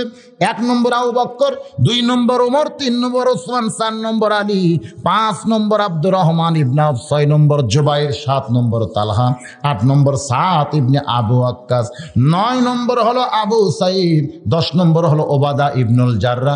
এই 10 জনই হলেন আশারে মুবাশশারা। জোরে কান সুবহানাল্লাহ। এমন সময় হযরত আলী দাঁড়িয়ে বলে ইয়া রাসূলুল্লাহ এই 10 জনের মধ্যে কি আমি আছি? নবী বললেন তুমি কি তোমার নাম শুনতে পাওনি?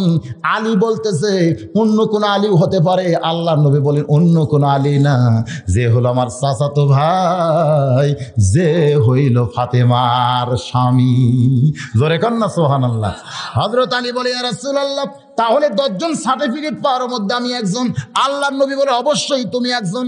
আলী বলতেছে নবীজি আজ থেকে যদি আমি সব কিছু বাদ দিয়ে দেই, যদি নামাজ বাদ দেই, রোজা বাদ দেই, জিকির করা বাদ দেই, আমি সব আল্লাহর হুকুম যদি বাদ দিয়ে দেই, তারপরেও কি আমি জান্নাতি? আল্লাহর নবী বলেন আলী রে, আল্লাহ যেইটা ঘোষণা করেছে তুমি সব কিছু বাদ দিলেও আল্লাহ তোমাকে জান্নাত থেকে বাদ দিবে না। জোরে কর সুবহানাল্লাহ। তুমি সব কিছু বাদ দিলেও আল্লাহ তোমাকে জান্নাত থেকে বাদ দিবে না। আলী বলতেছে নবীজি একসঙ্গে কি আর সব বাদ দেওয়া যায়? আজ থেকে আমি আর ফজরের নামাজ পড়বো না, একে একে বাদ দেই। আজ থেকে আমি আর ফজরের নামাজ পড়বো না। হযরত আলী এশার নামাজের পরে নবীর সামনে হাঁটু গেড়ে বসে বলতেছে নবীজি আর ফজরের নামাজে কিন্তু আমি আসবো না।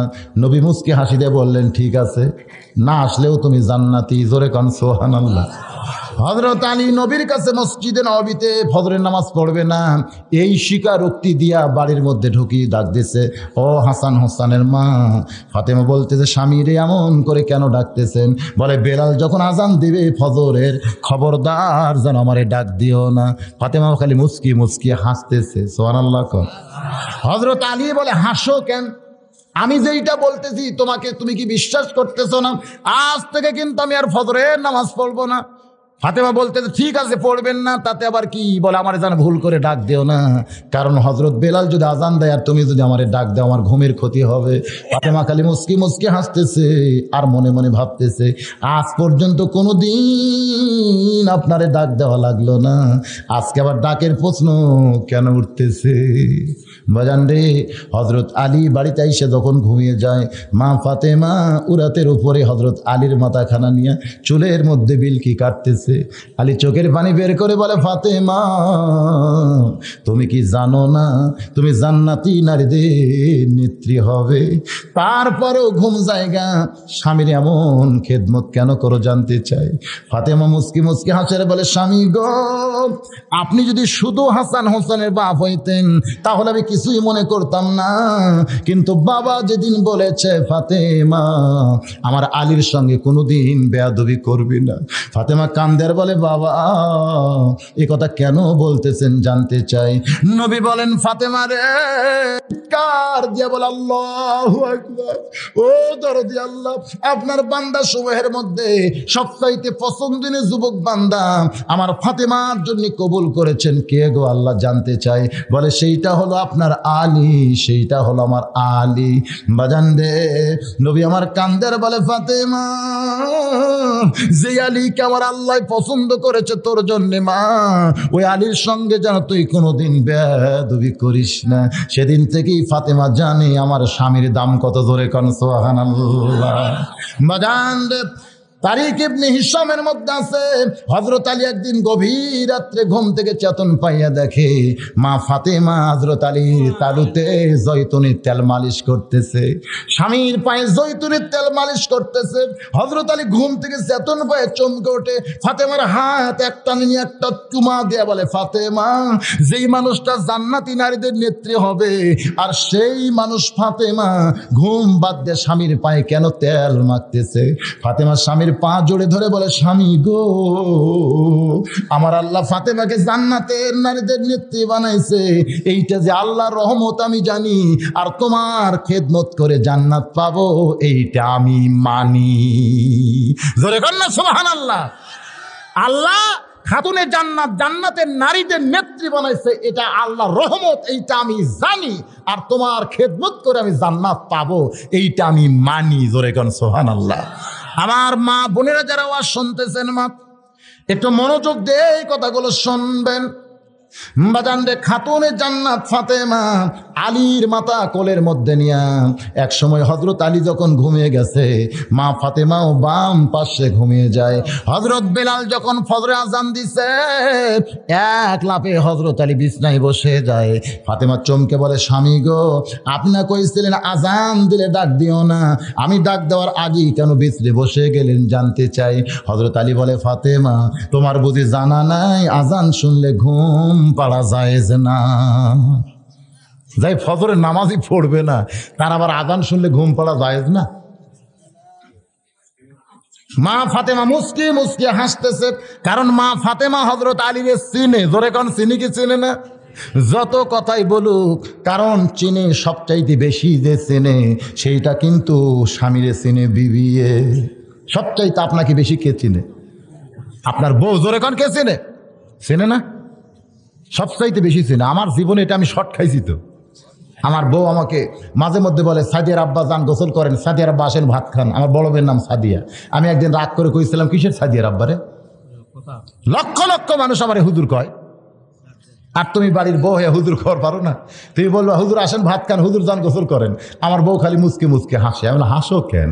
বলে, জনগণ আপনারা চিনি না তাই হুজুর কয়, কিন্তু আমি আপনারা চিনি, হুজুর হওয়া এত সহজ নয়। সেই দিনই বুঝতে পারলাম নিজের বইয়ের কাছে হুজুর হওয়া যে কত বড় কঠিন। নিজের বইয়ের কাছে পীর হওয়া বড় কঠিন, হুজুর হওয়া বড় কঠিন। কারণ দুইজন হুজুর আর পীর মানতে চায় না। একটা হলো বইয়ে আর একটা হলো মায়ে, এর সঙ্গে আর একটা যোগাইছে, সেইটা হলো গায়ে। গায়ের লোকেরা মানে না, বইয়ে মানে না, আর মায়ে মানে না। জোরে কর ঠিক কিনা? আমি যত বড়ই হুজুর হই, আমার মা আমাকে হুজুর করে ডাকবে, মাঝে মাঝে রাগ করে, দু একদিন চড়াবারও চায়। আমি একদিন কইলাম, মা কত মানুষ আমাকে হুজুর কয়, যতই তুই হুজুর কোক মানুষ, তুই আমার সওয়াল। এরকম বুঝেন না? মায়ের কাছে হুজুর হওয়া যায় না, পীর সাহেব হওয়া যায় না। বাজানগো, যেটা বলতেছিলাম, খাতুনে জান্নাত ফাতেমা মুস্কি মুস্কি হাসতেছে। কিছুক্ষণ পরে হযরত আলী ওযু করছে, ওযু করে যখন জুব্বা গায়ে দিয়ে মাথার টুপির উপরে পাগড়ি বাঁধতেছে, এমন সময় ফাতেমার সামনে দাঁড়ায় কাঁদতেছে, স্বামী গো, আপনি বাবার কাছে ওয়াদা করছেন এশার নামাজের পরে আপনি ফজর পড়বেন না, আবার এমন সাইজ হয়ে কোন দিকে যাচ্ছেন জানতে চাই। হযরত আলী বলে, ফাতেমা, এতদিন মসজিদের মধ্যে ঢুকে নামাজ পড়েছি নবীর পিছনে, আজকে মসজিদের বাহির থেকে নামাজের দৃশ্য একটু প্রাণ ভরে দেখতে চাই। যেই নামাজই পড়বে না সে আবার নামাজের দৃশ্য কেন প্রাণ ভরে দেখবে? বাজানরে, হযরত আলী মসজিদের বারান্দায় 2 রাকাত সুন্নত নামাজ শেষ করলে এক সাহাবী কোনার কথা দিয়ে বলতেছে, আলী ভাই, আপনি তো ফজরের নামাজ পড়বেন না, তাহলে কি পড়লেন জানতে চাই। আলী বলতেছে, আমি না হয় ফজর পড়বো না, তাই বলে কি সুন্নত পড়তে পারবো না? কিছুক্ষণ পরে হযরত বেলাল যখন কামাতিস সালাহ কামত দেয়, হযরত আলী আবু বকর আর ওমরের মাঝখানে ঠেলা দিয়ে মাঝখানে দাঁড়ায় আল্লাহু আকবার নিয়ত বানছে। ফজরের নামাজের সালাম ফিরে আল্লাহ নবী যখন সাহাবীর দিকে মুখ ঘুরাইছে, আলীরে দেখার পরে নবী আমার মুচকি মুচকি হাসতেছে। নবী বললেন, আলী, তুমি না কইছো ফজরের নামাজ পড়বো না, আবার সামনে কাতারে তোমারে কেন দেখতে পাই? হযরত আলী দাঁড়িয়ে ছোট বাচ্চার মতন শুধু কান্দে, শুধুই কান্দে। আল্লাহর নবী বলেন, আলী রে, এমন করে কেন কাঁদতেছো বাবা জানতে চাই। হযরত আলী কান্দের বলে, নবীজি, বহু চেষ্টা করেছি আমি নামাজ পড়বো না, বহু চেষ্টা করেছি আমি নামাজ পড়বো না, কিন্তু আমি নামাজ ছাড়তে চাইলে কি হবে? নামাজি আলীরে ছাড়ে না। এই জন্য আল্লাহ নবী বলেছেন, নামাজের দিক দিয়ে আমার আলীকে ডেঙ্গায় যাবে এমন কোন নামাজি পৃথিবীতে হবে না। বাজান গো, আর একটা আলীর গুণ ছিল দাওয়াতের গুণ। জোরে কোন কিসের গুণ? আল্লাহ নবী এও বলেছেন যে আবু জেহেলকে আমি 400 বার দাওয়াত দিয়েছি। আল্লাহ নবী আবু জেহেলকে কতবার দাওয়াত দিয়েছে? কিন্তু আমার আলী যদি 4 বার আবু জেহেলের কাছে যাইতো, আবু জেহেল ঈমান গ্রহণ করত।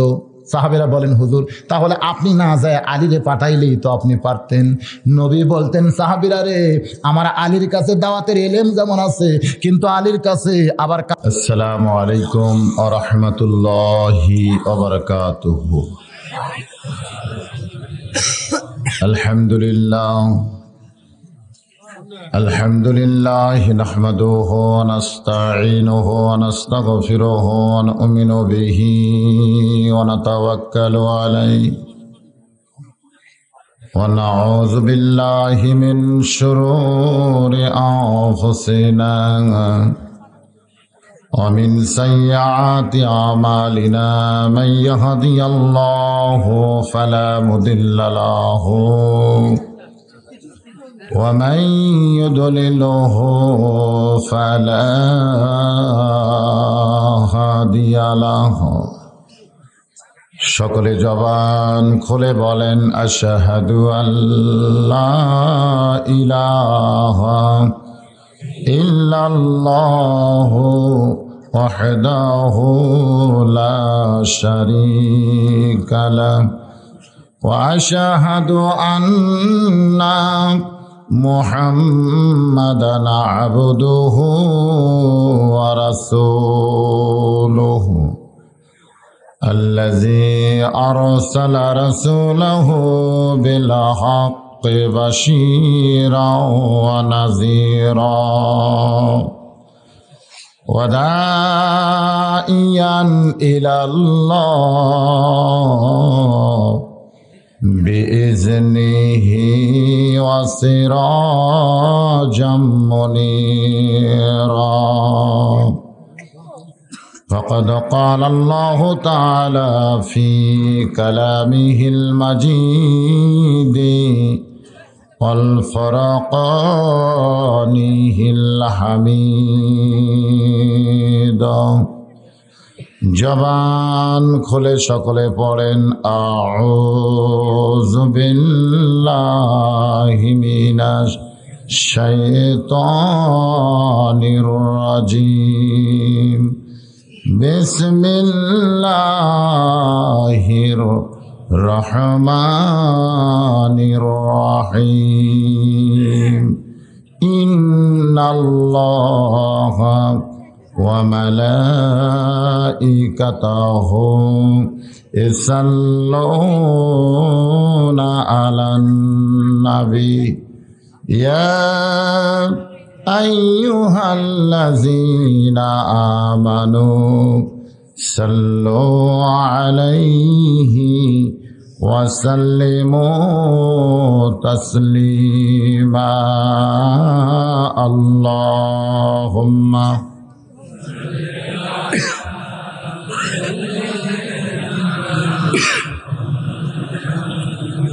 ওয়ালা আলে সাইয়্যিদিনা শাফিআনা।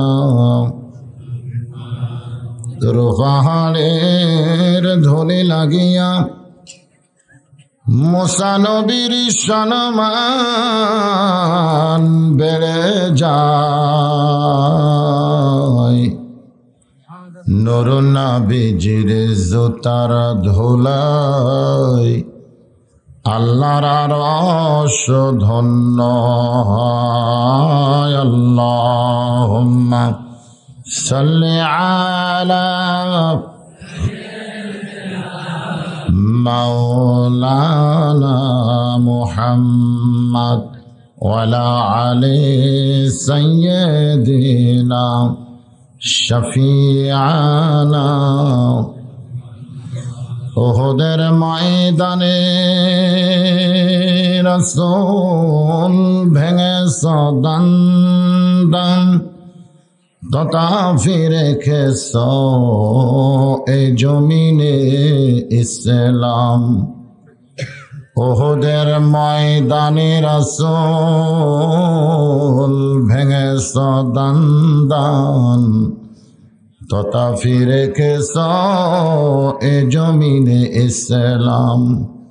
ভুলে গেছি মোরা সে রাসূলের বিধান,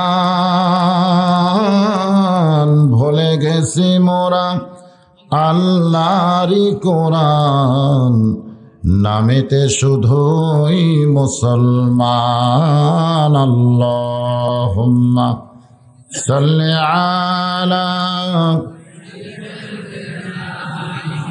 মাওলানা মুহাম্মদ ওয়ালা আলি সাইয়্যিদিনা শফিআনা মশরিকে হুব্বে মুহাম্মদ। সকলে বলি সাল্লাল্লাহু मतलाए दीवानी माँ मतलाए खुर्शीद इश्क़ास सीनाए सो जाने माँ बलगल उला बिकमालिही कशाफत दुजा बिजमालिही हसनत जमीअ ख़िसालिही सल्लु अलैहि व आलिहि अल्लाहुम्मा आमीन। জান্নাতের বাগান থেকে জান্নাতি মানুষদেরকে নিয়ে গভীর রাতে আমি গুনাহগার তোমার রহমতের দরজায় দুখানা হাত তুলেছি আল্লাহ। হাসরের ময়দানে জব্বার আর কাহার নামে রূপ নিয়া তুমি যখন বিচার শুরু করবে, তোমার সামনে দাঁড়ায়া সমস্ত নবীরা নাফসি নাফসি বলে কাঁদতে থাকবে। এমন কঠিন অবস্থা হাসরে হবে, সেদিন সমস্ত নবী তার উম্মতকে ভুলে যাবে, শুধু বলবে আল্লাহ আমার কি হবে, আমার কি হবে। একমাত্র দরদি নবী শাফাতের কান্দারি ইয়া রব্বি হাবলি উম্মতি বলে সেজদায় পড়ে যায়। আল্লাহ ডাক দিয়া বলবেন ইয়া হাবিবুল্লাহ আজকে হাসরের ময়দানে আপনি কাঁদবেন না, আপনাকে পাওয়ার জন্য আমার বেহেশতগুলো কাঁদতেছে। নবী বলবেন আল্লাহ বেহেশত আমাকে পাওয়ার জন্য কান্দে, আর আমি কাঁদতেছি আমার গুনাহগার উম্মত সহ বেহেশতে যাওয়ার জন্য। যে রাসূল হাসরের ময়দানে কাঁদবেন, আজ কান্দেন মদিনায়, সে রাসূলের জন্য আমাদের কলিজা একটা বার কান্দে না। ও দরদি আল্লাহ আজকের এই মাহফিলের ওসিলায় কঠিন হাসরের ময়দানে আমাদের সবাইকে রাসূলের উম্মতের কাতারে দাঁড়ানোর তৌফিক দিয়া দিও আল্লাহ। সুবহান রাব্বিকা রাব্বিল ইজ্জাতি আম্মা ইয়াসিফুন ওয়া সালামুন আলাল মুরসালিন ওয়ালহামদুলিল্লাহি রাব্বিল আলামিন বিরহমাতিকা ইয়া আরহামার রাহিমিন। লা ইলাহা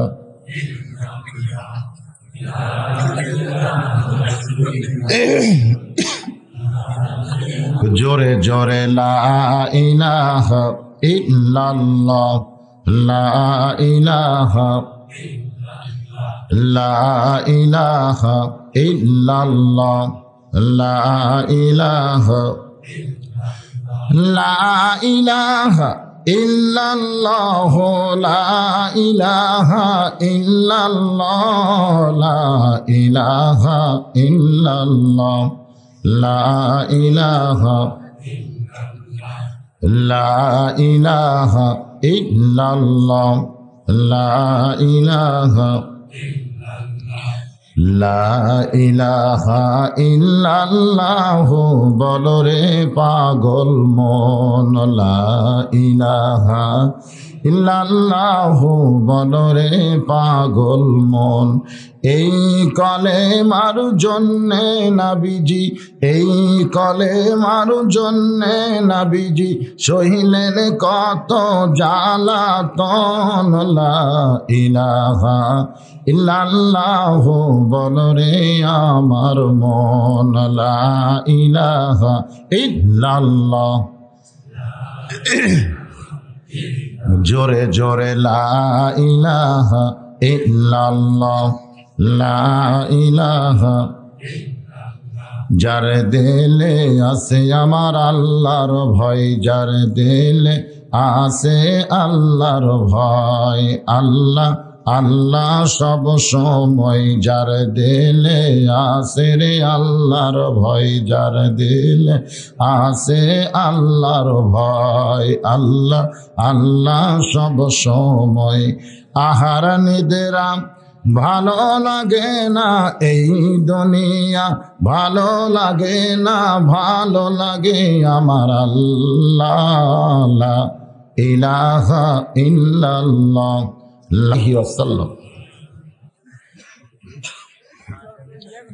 চাকলমা হাফিজি মাদ্রাসা কর্তৃক আয়োজিত আজকের এই বাৎসরিক ইসালে সোয়াব মাহফিলে সম্মানিত সভাপতি,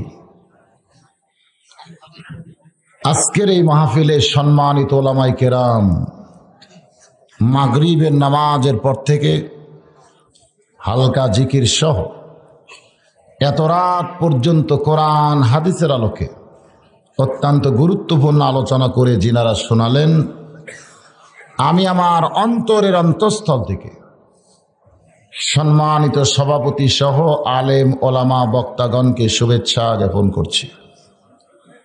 আজকের এই মাহফিলে আমার সামনে বসা অত্র এলাকা থেকে আল্লাহ জিনাদেরকে পছন্দ করে এই রহমানি জলসায় বেহেশতের টুকরার ভিতরে কবুল করেছেন। সুবহানাল্লাহ বললেন না? আমি বললাম বেহেশতের টুকরার ভিতরে জিনাদেরকে কবুল করেছেন। আপনারা এখানে এসেছেন না আল্লাহ নিয়ে এসেছেন? জি, আল্লাহ পাক আপনাদের প্রতি দয়া করে রহম করে আজকের এই জান্নাতের টুকরার ভিতরে কবুল করেছেন। সে আল্লাহ আমাদের উপরে এ মুহূর্তে খুশি না বেজার? মা সাবাকা মিন হাসানাতিন ফামিনাল্লাহ। বান্দার দ্বারা যখন কোনো ভালো কাজ হয়, এ কাজ বান্দা করে না, বরং আল্লাহ করায়। তো যে আল্লাহ পাক আপনাদের মতো মানুষকে আজকের এই জান্নাতের টুকরার ভিতরে কবুল করলেন, এই মুহূর্তে বিশ্বাস করতে হবে এখানে আল্লাহ আপনাদের নিয়ে এসেছে। বান্দার দ্বারা যখন কোনো ভালো কাজ হয়, এ কাজকে করায়। বান্দার দ্বারা যখন কোনো খারাপ কাজ হয়, এ কাজকে করায়। আরো জোরে। বান্দার দ্বারা ভালো কাজ হলে আল্লাহ করায়, এর উপরে আমি কোরআনের আয়াত তেলাওয়াত করেছি। কিন্তু বান্দার দ্বারা খারাপ কাজ যখন হয়, এ কাজ শয়তান করায়, তার উপরে কি কোনো কোরআনের আয়াত তেলাওয়াত করেছি? তো আপনারা এমনি এমনি বললেন কেন? মানে আপনারা একটা হিসাব করছেন, কারণ মানুষ তো অনেক কিছু হিসাব করে, সেই হিসাবের মধ্যে আপনারা ফেলেছেন যে বান্দার দ্বারা যখন কোনো ভালো কাজ হয়, এ কাজ আল্লাহ করায়, খারাপ কাজ যেগুলো হয় এগুলো শয়তান করায়। এটা একটা হিসাব করছেন। তাহলে আমরা কি করি?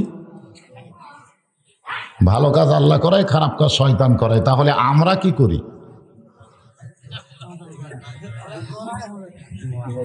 হ্যাঁ, এটা একটা প্রশ্ন।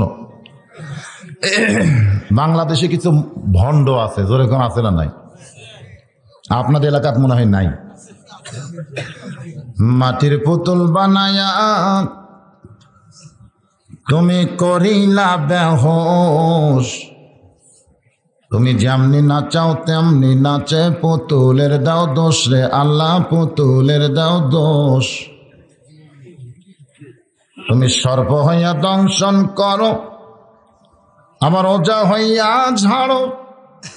তুমি চোরকে বলো চুরি করো, আবার গৃহস্থকে বলো জাগো।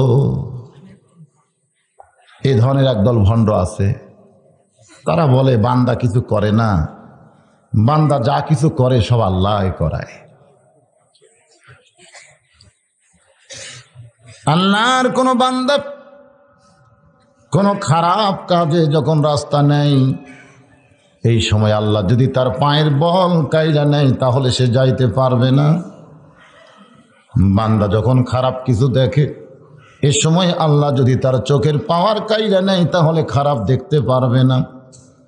বান্দা যখন খারাপ কথা মিথ্যা কথা বলে, এই সময় আল্লাহ যদি তার জবান বন্ধ করে দেয় তাহলে খারাপ কথা মিথ্যা কথা বলতে পারবে না।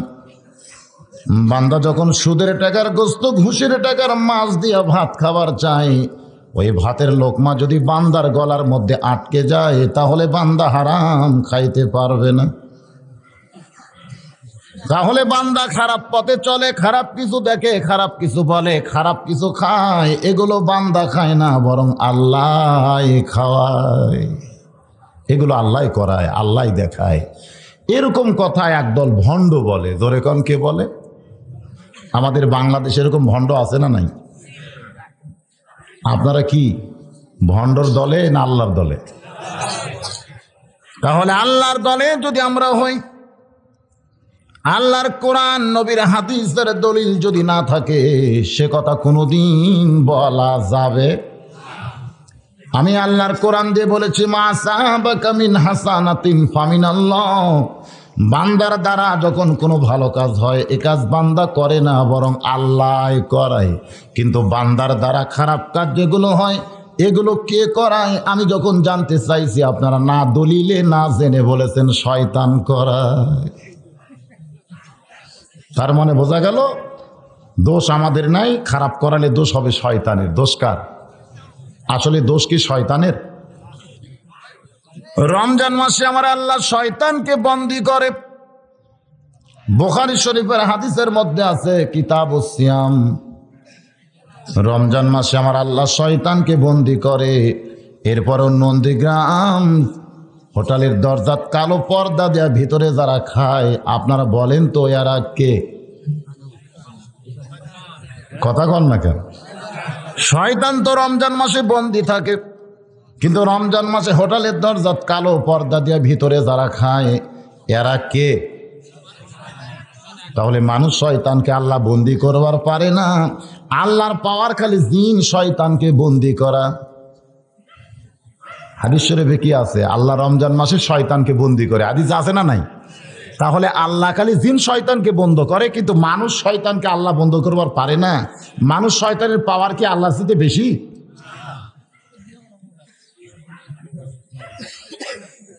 একটু মনোযোগ দিয়ে শোনা লাগবে, তারপরে দেখবেন রেজাল্ট কি আসে। এই মাসটি হলো কি মাস? জোরে কন। আপনারা একজন কইছেন, তিনজন মুখ বন্ধ করে আছেন, তার মানে বোঝা গেল সবাই জানেন না। এই মাসটার নাম কি মাস? এটা ভালো জায়গা, সুবহানাল্লাহ। আমি গত কয়েকদিন আগে ঢাকার সাভারের আকরান বাজারে ওয়াজ করতেছিলাম। তো আমি বললাম, ভাই এটা কি মাস? সকলে এক বাক্যে বলেছে ফেব্রুয়ারি মাস। রবিউল আউয়াল মাস কেউ বলে নাই, সকলে বলেছে ফেব্রুয়ারি মাস। কিন্তু আল্লাহ আজকের এই মাহফিলে এমন কিছু বান্দাকে উপস্থিত করেছেন যারা বাংলা ফাল্গুনও বলে নাই, ইংরেজি ফেব্রুয়ারি বলে নাই, তারা সরাসরি আরবি মাসটা বলেছে। সুবহানাল্লাহ কোন। তাহলে জায়গা ভালো না? ভালো জায়গা থেকে ভালো কথাই শোনা যাবে। তাই বলে ইংরেজি মাস যে আমরা ভুলে যাব তা কিন্তু না। বর্তমান যেই সরকার ক্ষমতায় আছে, মানুষ না জানলেও 3টা মাসকে মানুষের সামনে, 4টা মাসকে মানুষের সামনে ফুটে তোলে। একটা হলো আগস্ট মাস। ধরে কোন কি মাস? শুরু থেকে শেষ পর্যন্ত শোক দিবস। কি দিবস? আর একটা মাস হলো ডিসেম্বর মাস, বিজয় দিবস। আর একটা হলো মার্চ মাস, স্বাধীনতা দিবস। আর একটা হলো আমার ভাইয়ের রক্তে রাঙানো 21শে ফেব্রুয়ারি, আমি কি ভুলিতে পারি। বাংলার মুসলমানের জন্য এই 4টি মাসের খুব গুরুত্ব আছে। বর্তমান সরকার যখন ক্ষমতায় থাকে, এখন মানুষ মানুষ বা না মানুষ সরকার মানুষকে মানানোর জন্য একটা চেষ্টা করে। আর একবার জবান খুলে বলেন, এটা কি মাস? এই মাসে কে আইছে দুনিয়ায়? দুনিয়া থেকে কে বিদায় নিয়েছে? জঙ্গলের পশুরা বলে আজ হয় মোদের খুশির দিন, বিশ্বজাহানে আসিয়াছেন রাহমাতুল লিল আলামিন। আমার আল্লাহ তাআলা দুনিয়ার অন্ধকারকে দূর করার জন্য এই পবিত্র রবিউল আউয়াল মাসে আল্লাহর নবীকে সিরাজাম মুনীরা, অন্ধকারে আলো হিসাবে প্রেরণ করেছে। ধরে কান সুবহানাল্লাহ। সেই রবিউল আউয়াল মাসে আমি আপনাদের কাছে জানতে চাচ্ছি, ভালোটা তো আল্লাহ করায়। ধরে কান ভালোটা কে করায়? তাহলে খারাপগুলো কে করায়? এখন আপনারা দ্বন্দ্বে পড়ে গেছে যে শয়তান বলবো না মানুষ বলবো। আসলে কোনোটাই বলবো না, আমার আল্লাহ যেইটা বলবে আমাদেরকে সেইটা বলা লাগবে। ওয়ামানা আসাবাকা মিন সাইয়্যাতিন ফামিন নাফসিকা, আমার আল্লাহ বলেন বান্দার দ্বারা যখন কোনো খারাপ কাজ হয়, এই কাজ আল্লাহ করায় না, শয়তানও করায় না, এই কাজ বান্দা নফসের তাড়নায় করে। কিসের তাড়নায়? আরো জোরে কন, নফস। আজকে মাগরিবের নামাজের পর থেকে ইশার নামাজ পর্যন্ত যে হালকা জিকির হলো, এর ভিতরে নফসের কথা ছিল? আরাফা নফসাহু ফাকাদ আরাফা রাব্বাহু। এটা কিন্তু কোরআনও না, হাদিসও না। কোরআনের মধ্যেও নাই, হাদিসের মধ্যেও নাই। এই কথাটা আল্লাহওয়ালারা বলেছেন। সমস্ত আল্লাহওয়ালারা এই কথার উপরে একমত। সুবহানাল্লাহ কোন। যদি তোমারে তুমি চিনতে পারো, তাহলে তোমার আল্লাহকেও তুমি চিনতে পারবে। যদি তোমারে তুমি না চিনতে পারো, তোমার আল্লাহরেও কোনোদিন চিনতে পারবে না। আমার আল্লাহকে চিনতে গেলে আগে আমাকেই চিনা লাগবে। জোরে কোন কথা ঠিক কিনা? তাহলে আমারে আমি চিনছি কোনোদিন? আজকের মাহফিলে যারা বসে আছেন, আপনাকে আপনি প্রশ্ন করেন, আপনি কি আপনারা চিনেন? যা করো তাই করো রে মন,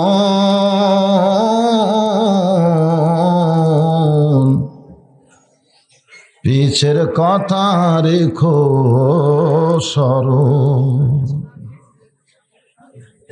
একবার নিজের মনকে বলেন, তুমি যা করো করো, কিন্তু পিছের কথাটা স্মরণ রেখো।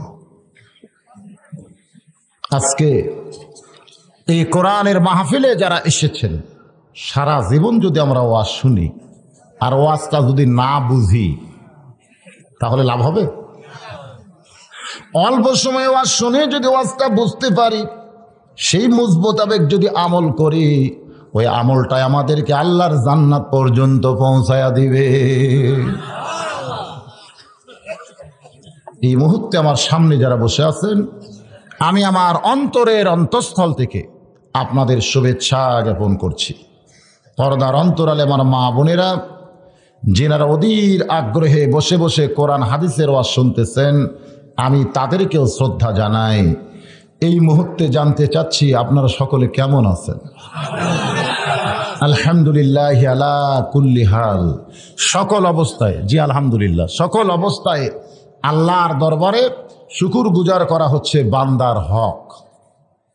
সাইড থেকে একজন বলছে, হুজুর আপনি কেমন আছেন? আমি জিজ্ঞেস করলাম আপনারা কেমন আছেন? ভাই দেখতেছে আমি যদি না বলি তাহলে কেমন হয়। এটা হলো সৌজন্যমূলক।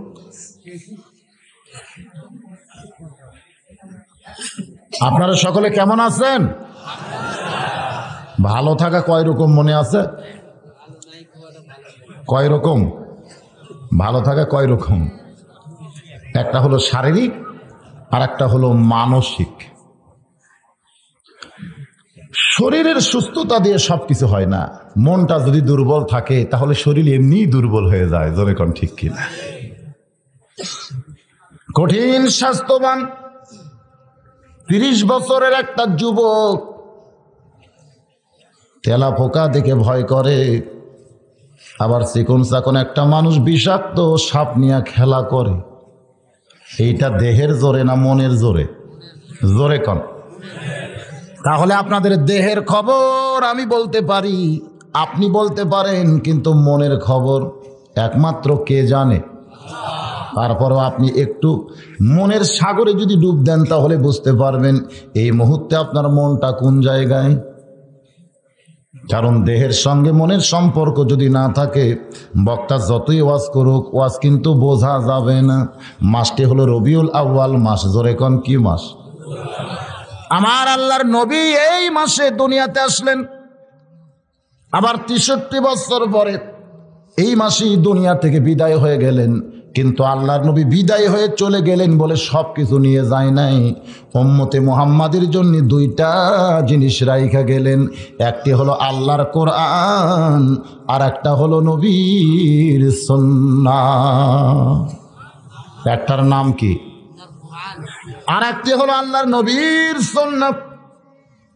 যদি নবীর হাদিস আর কোরআনকে আমরা একটা পাল্লাই তুলে দেই, অনেকে মনে করবে এটা চলবে না, কারণ হাদিস আর কোরআন তো কোনোদিন এক সমান হওয়ার পারে না।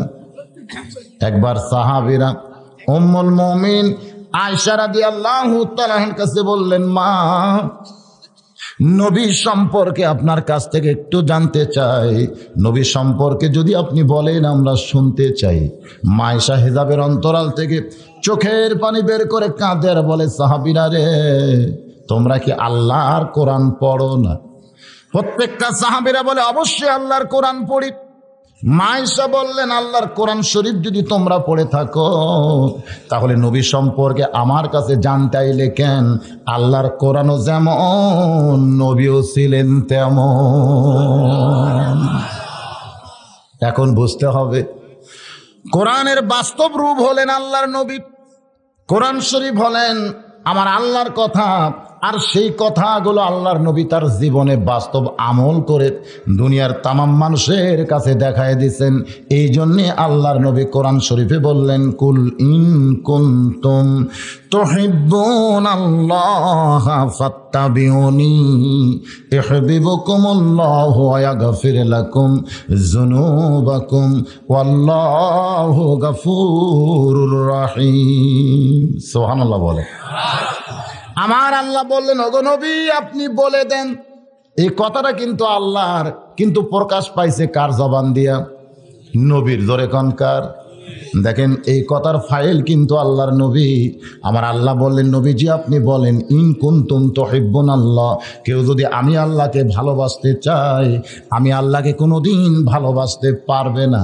কারণ মানুষ আছে দুনিয়ায়, আল্লাহ আছে 7 আসমানের উপরে আরশে আজিম। অত দূরের আল্লাহকে দুনিয়ার মানুষ কোনোদিন ভালোবাসতে পারবে? হয়তো মুখে মুখে বলবে আল্লাহকে ভালোবাসি, আল্লাহকে ভালোবাসি, কিন্তু আমার আল্লাহকে অন্তর থেকে ভালোবাসতে পারবে না। মুখের ভালোবাসার কথা আর অন্তরের ভালোবাসা কোনোদিন এক হয় না। ওই না দেখা আল্লাহকে কেউ যদি ভালোবাসতে চায়, আল্লাহ বলেছে আমাকে ভালোবাসার কোনো দরকার নাই। ফাত্তাবিউনি, সে যেন আপনাকে অনুসরণ করে। আর আপনাকে কেউ যখন অনুসরণ করবে, ইউহিব্বুকুমুল্লাহ, আমি আল্লাহ তাকে ভালোবাসবো। শুধু ভালোই বাসবো না, ইয়াগফির লাকুম যুনুবাকুম আল্লাহু গফুরুর রহিম, আমি আল্লাহ তার জীবনের তামাম গুনাহ খাতা মাফ করে দিব। এই মুহূর্তে আপনাদের কাছে আমার প্রশ্ন হলো, আমরা যদি আল্লাহর ভালোবাসা চাই এবং আল্লাহর কাছ থেকে আমরা যদি মাপ চাই, তাহলে আমাদের কি করতে হবে? ভালোবাসার কথা নেই, ফাত্তাবিউনি, তাকে অনুসরণ করতে হবে। এবার একটা ছোট্ট ব্যাখ্যা। আল্লাহ নবী একদিন রাস্তা দিয়ে যাচ্ছিলেন, যাওয়ার সময় এক কাফের আল্লাহর নবীর সামনে দাঁড়িয়ে বলে, রে আব্দুল্লাহ এতিম পোলাম, আমার কাছ থেকে আপনি 100 দিরহাম করজ নিয়েছিলেন, অনেক দিন হয়ে গেল, টাকাটা আমারে দিলে আপনার কি হয়? নবী মুচকি হাসি দিয়ে বললেন, ভাই গত শনিবারই তো আপনাকে টাকাটা দিয়েছি। কাফের বলতেছে, আপনি আমারে টাকা দেন নাই, টাকা না দিয়ে মিথ্যা কথা কেন বলতেছেন? নবী বলতেছেন, ভাই তোমার মনে নেই গত শনিবারই তোমার এই টাকাটা দিয়েছি। কাফের বলতেছে, আপনি যে আমার টাকা দিয়েছেন তার সাক্ষী কোথায়? নবী বললেন, কোনো সাক্ষী নাই, কারণ আপনি আমার টাকা দিয়েছিলেন, আমি আপনার টাকা পরিশোধ করেছি, এখানে সাক্ষীর কি দরকার? কাফের বলতেছে, সাক্ষী যদি না থাকে তাহলে আপনার মুখের কথা আমি মানব না। এমন সময় এক সাহাবী দৌড়ে এসে বলে, রে কাফের শয়তান, আল্লাহর নবী যে তোমার টাকা দিয়েছে, এইখানে দাঁড়িয়ে থেকে আমি তা দেখেছি। যেই কইছে আল্লাহর নবী যে তোমার টাকা দিয়েছে, এইখানে দাঁড়িয়ে থেকে আমি সেটা দেখেছি। কাফের দেখতেছে, সাক্ষী যখন হয়েছে আর তো থাকা যায় না, ও মারছে দৌড়। আল্লাহর নবী চমকে বললেন, বাবা এই কাফেরকে আমি টাকা দিয়েছি, দুনিয়ার কেউ দেখে নাই, তুমি কেমনে বললে যে আমি দাঁড়িয়ে থেকে টাকা দেওয়াতে দেখেছি? এটা তুমি কেমনে বললে বাবা? এবার সাহাবী চোখের পানি বের করে বলে, ইয়া রাসূলুল্লাহ, আপনি যখন আখিরাতের কথা বলেছেন আমি না দেখি বিশ্বাস করেছি, আপনি বেহেশতের কথা বলেছেন আমি না দেখি বিশ্বাস করেছি, আপনি দুজকের কথা বলেছেন আমি না দেখি বিশ্বাস করেছি, আপনি আল্লাহর কথা বলেছেন আমি না দেখি বিশ্বাস করেছি। আপনার সমস্ত কথা না দেখি যদি আমি বিশ্বাস করতে পারি, আর আজকে আপনি বলতেছেন কাফেরকে আমি টাকা দিয়েছি, এইটা আমি না দেখলেও মনে হয় এইখানে থেকে দাঁড়িয়ে টাকা দেওয়াটা দেখেছি। সঙ্গে সঙ্গে আল্লাহর নবী সাহাবীকে বুকের মধ্যে নিয়ে কপালে একটা চুমা দিয়ে বললেন, বাবা এর নাম হলো ইত্তেবা। এর নাম কি? এর নাম হলো ইত্তেবা, এর নাম হলো রাসূলকে মানা। আজকে আমাদের বাংলাদেশে রাসূলকে মানার মানুষের খুবই অভাব। এই রবিউল আউয়াল মাসে আমার রাসূলকে মানার উপর আমি ওয়াজ করতে চাই, কিন্তু মানার উপরে ওয়াজ করতে গেলে রাসূলকে আগে জানা লাগবে। জোরে কান ঠিক কিনা ভাই? না জানলে কেউ কোনোদিন কাউরে মানতে পারে না। কারণ বাংলার মানুষ ডিসি কে যেমন জানে, আমার আল্লাহরে তেমন জানে না। আপনাদের চাকলমার কিছু কিছু লোককে যদি বগুড়া ডিসি সাহেব দাওয়াত দিত যে আজকে দুপুরবেলায় আমার অফিসে তোমাদেরকে সাদর সম্ভাষণ জানানো হবে, চাকলমা গ্রামের অমুক অমুক লোক তোমরা আসবে, আপনারা বলেন তো ওনারা ডিসি অফিসে যাওয়ার সময় পুরানো কাপড় গায়ে দিবে না নতুন কাপড় গায়ে দিবে? শুধু নতুন কাপড়ই গায়ে দিবে না, ওই কাপড়টা তেমন তেমন থাকবে না, ভালো কাপড় পরে আতর সুরমা লাগায়া রাস্তা দিয়ে যখন যাবে কেউ যদি জিজ্ঞাসা করে ভাই এত সুন্দর হয়ে কোথায় যান, বলে তোরা তো জানিস না ডিসি আমারে দাওয়াত দিচ্ছে, আমার একটা দাম আছে। দুনিয়ার একটা ডিসি দাওয়াত দিছে, ডিসিরে জানে বলে তার অফিসে যাওয়ার সময় তার মশান বাড়তেছে। ডিসিকে যেমন জানে আমার আল্লাহকে যদি তেমন জানতো, মুয়াজ্জিন যখন হাইয়া আলাস সালাহ হাইয়া আলাল ফালাহ বলতো, তখন ডিসি হবে যেমন ভাবে যায় তার চাইতে কোটি কোটি কোটি ভালো হইয়া আল্লাহর ঘরে হাজিরা দিত। কারণ ডিসিরে জানে আমার আল্লাহরে জানে না। জোরে কোন ঠিক কিনা? যার কারণে বাংলার মানুষ ডিসিরে মানে কিন্তু আল্লাহরে মানে না। আমার নবীকে ইত্তেবা করতে গেলে আমার নবীকে জানার দরকার আছে না নাই? জোরে কোন আছে না নাই? আল্লাহর নবীকে জানতে গেলে আমরা নবীর গোটা জীবনী আমাদের সামনে উপস্থাপন করতে হবে। আমি এক রাতে গোটা নবীর জীবনীকে উপস্থাপন করতে পারবো না। নবী যখন দুনিয়াতে আসলেন, সবেমাত্র দুনিয়াতে আসলেন, এই সময় প্রচার হয়ে গেল মক্কার সম্ভ্রান্ত বংশে কিছু সন্তান জন্মগ্রহণ করেছে। বনি সাদ গোত্র থেকে কিছু মহিলা মক্কার ধনী ধনী ঘরের সন্তানগুলোকে নিয়ে যখন উঠের পিঠে চড়ে বাড়ির দিকে যায়, রাস্তার মাঝখানে দেখতে পায় হালিমাতুস সাদিয়া একটা দুর্বল গাধা নিয়ে মক্কার দিকে আসতেছে। মেয়েরা বলতেছে, হালিমা রে এই সময় মক্কায় আর তুমি যাইও না, কারণ মক্কার ধনী ঘরের যত সন্তান ছিল সমস্ত সন্তানকে আমরা কোলের মধ্যে নিয়েছি, পিছন দিকে তাকায় দেখো গাধা ভরা কত হাদিয়া আমরা পাইছি। রে হালিমা তুমি আর মক্কায় যাইও না, কারণ মক্কায় এই সময় যাইয়া তোমার কোনো লাভ হবে না। মক্কায় শুধুমাত্র একটা সন্তান বাকি আছে, জন্মের আগে যার বাপ মরে গেছে। হালিমাতুস সাদিয়া বাগানদের চোখের পানি বের করে কান্দার মনে মনে কয়, গাধারে তুই দুর্বল হওয়ার কারণে আজকে আমি ধনী ঘরের সন্তান নিতে পারলাম না।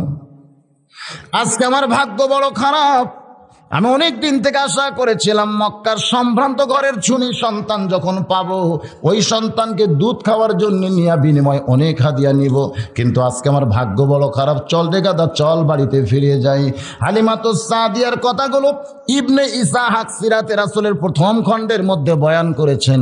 হালিমাতুস সাদিয়া বলে, রে দুনিয়ায় রাসূলের উম্মাতিরা শোনো, আমি যখন দুর্বল গাদাকে আমার বাড়ির দিকে নিয়ে যাবার চাই, এমন সময় দেখি আমার গাদা কোত্থেকে যেন শক্তি পাইয়া মক্কার দিকেই দৌড়ানো শুরু করে দেয়। জোরে কান সুবহানাল্লাহ। দুর্বল গাদা কোত্থেকে সবল হইয়া মক্কার ভিতরে আইসা ঘুরমিকে যখন পড়ে যায়, হালিমাতুস সাদিয়া বলে, আমি তাকায় দেখি গাধার মুখটা বালির মধ্যে ঢুকায়া দু চোখ দিয়া দর দর করে পানি পড়তেছে। হালিমাতুস সাদিয়া বলে, গাধারে আমি জানি তুই দুর্বল, নড়তে পারিস না, কেন যেন পাগলের মতন মক্কার দিকে দৌড়ে আইলি, তুই তো আর বাঁচবি না। গাধারে কেন মক্কার ভিতরে আইলি জানতে চাই। হালিমাতুস সাদিয়া বলে, রে দুনিয়ার রাসূল উম্মাতিরা শোনো, আমার দুর্বল গাদা কেমন করে যখন আমি তিরস্কার করতেছি, এমন সময় দেখি পিছন দিকে এক মুরব্বী দুই কানা হাত বাড়িয়ে ডাকতেছে, ওগো মা। অনেক মেয়ের আইছিল মক্কায়, কিন্তু আমার নাতির দিকে কেউ একবার ফিরে তাকাইলো না। তুমি যখন সবার শেষে মক্কায় আইছো মা, একটাবার আমার নাতির একটু দেখো, আমার নাতির দেখলে তোমার মন ভরে যাবে। হালিমাতুস সাদিয়া বলে, ওই বুড়ো মানুষের কথা শোনার সঙ্গে সঙ্গে মনে হয় আমার কলিজায় আগুন ধরে গেছে। আমি ধনী ঘরের সন্তান নেওয়ার নিয়তে বনি সাদ গোত্র থেকে মক্কায় আইছি, কোন এতিম সন্তানকে দেখলে আমার পেট ভরবে না। ও মুরব্বী, এমন করে বললেও তোমার কথা আমি শুনবো না। নবীর দাদা কাছে এলে বলে, মা তুমি না নাও, একটাবার আমার নাতিরে শুধু দেখে যাও। হালিমাতুস সাদিয়া বলে, রে রাসূলের উম্মাতিরা শোনো, আমি মুরব্বীর কথা মতো আমিনার ভাঙ্গা ঘরের মধ্যে যখন ঢুকে গেলাম, তখন তাকায় দেখি সিরা একটা মাদুরের উপরে যেন আসমানের পূর্ণিমার রাতের চাঁদ ঘুম পাড়তেছে। 400 রোজ গ্রহ তারা, তারি নূরের ইশারা, নইলে যে অন্ধকারে ডুবিত এই ধরনী। জোরে বলেন নবী মোর পরশমণি, নবী মোর সোনার খনি, নবী নাম ভাবে যেজন সেই তো দোজাহানের ধনী। হালিমাতুস সাদিয়া বলে, রে রাসূলের উম্মাতিরা দুনিয়াতে যারা আছো শুনে নাও, ওই ছোট্ট মানুষটাকে দেখার পরে আমার কলিজার মধ্যে এমন মহব্বত জমেছে শুধু দেখার সঙ্গে সঙ্গে। এই জন্য আল্লাহ রাসূল বলেন হাদিসের মধ্যে, মান রাআনি হাক্কান ওয়াজাবাত লাহু শাফাতি ইয়াউমাল কিয়ামা। কেউ যদি অন্তরের চোখে আমার একটাবার দেখে, কঠিন হাসরের মুসিবতের সময় আমি রাসূলের উপরে শাফাত করা তার জন্য ওয়াজিব হইয়া যায়।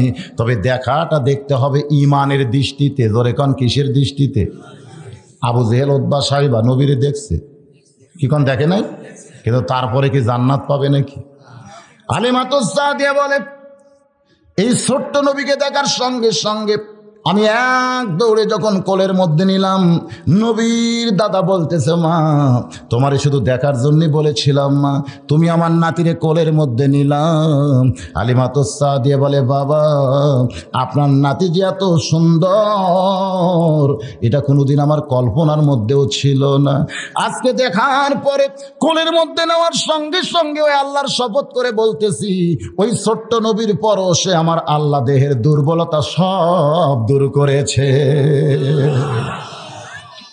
হালিমাতুস সাদিয়া বলে, রে দুনিয়ার রাসূলের উম্মাতিরা শোনো, তোমাদের ছোট্ট নবীকে কোলে করে যখন আমি বাইরে আসলাম, আসার পরে দেখি আমার গাধা মাটির মধ্যে মুখটা ঢোকে চোখের পানি বের করে কাঁদতেছে। আমি ডান হাতের মধ্যে ছোট্ট নবীর নিয়া বাম হাতখানা গাধার মাথায় দিয়ে বললাম, গাধা রে, কত তিরস্কার তোরে আমি করেছি, কত কিছুই না তোরে বলেছি, কিন্তু এখন অন্তর থেকে বলি রে গাধা, আমার চাইতে তোর দাম বেশি।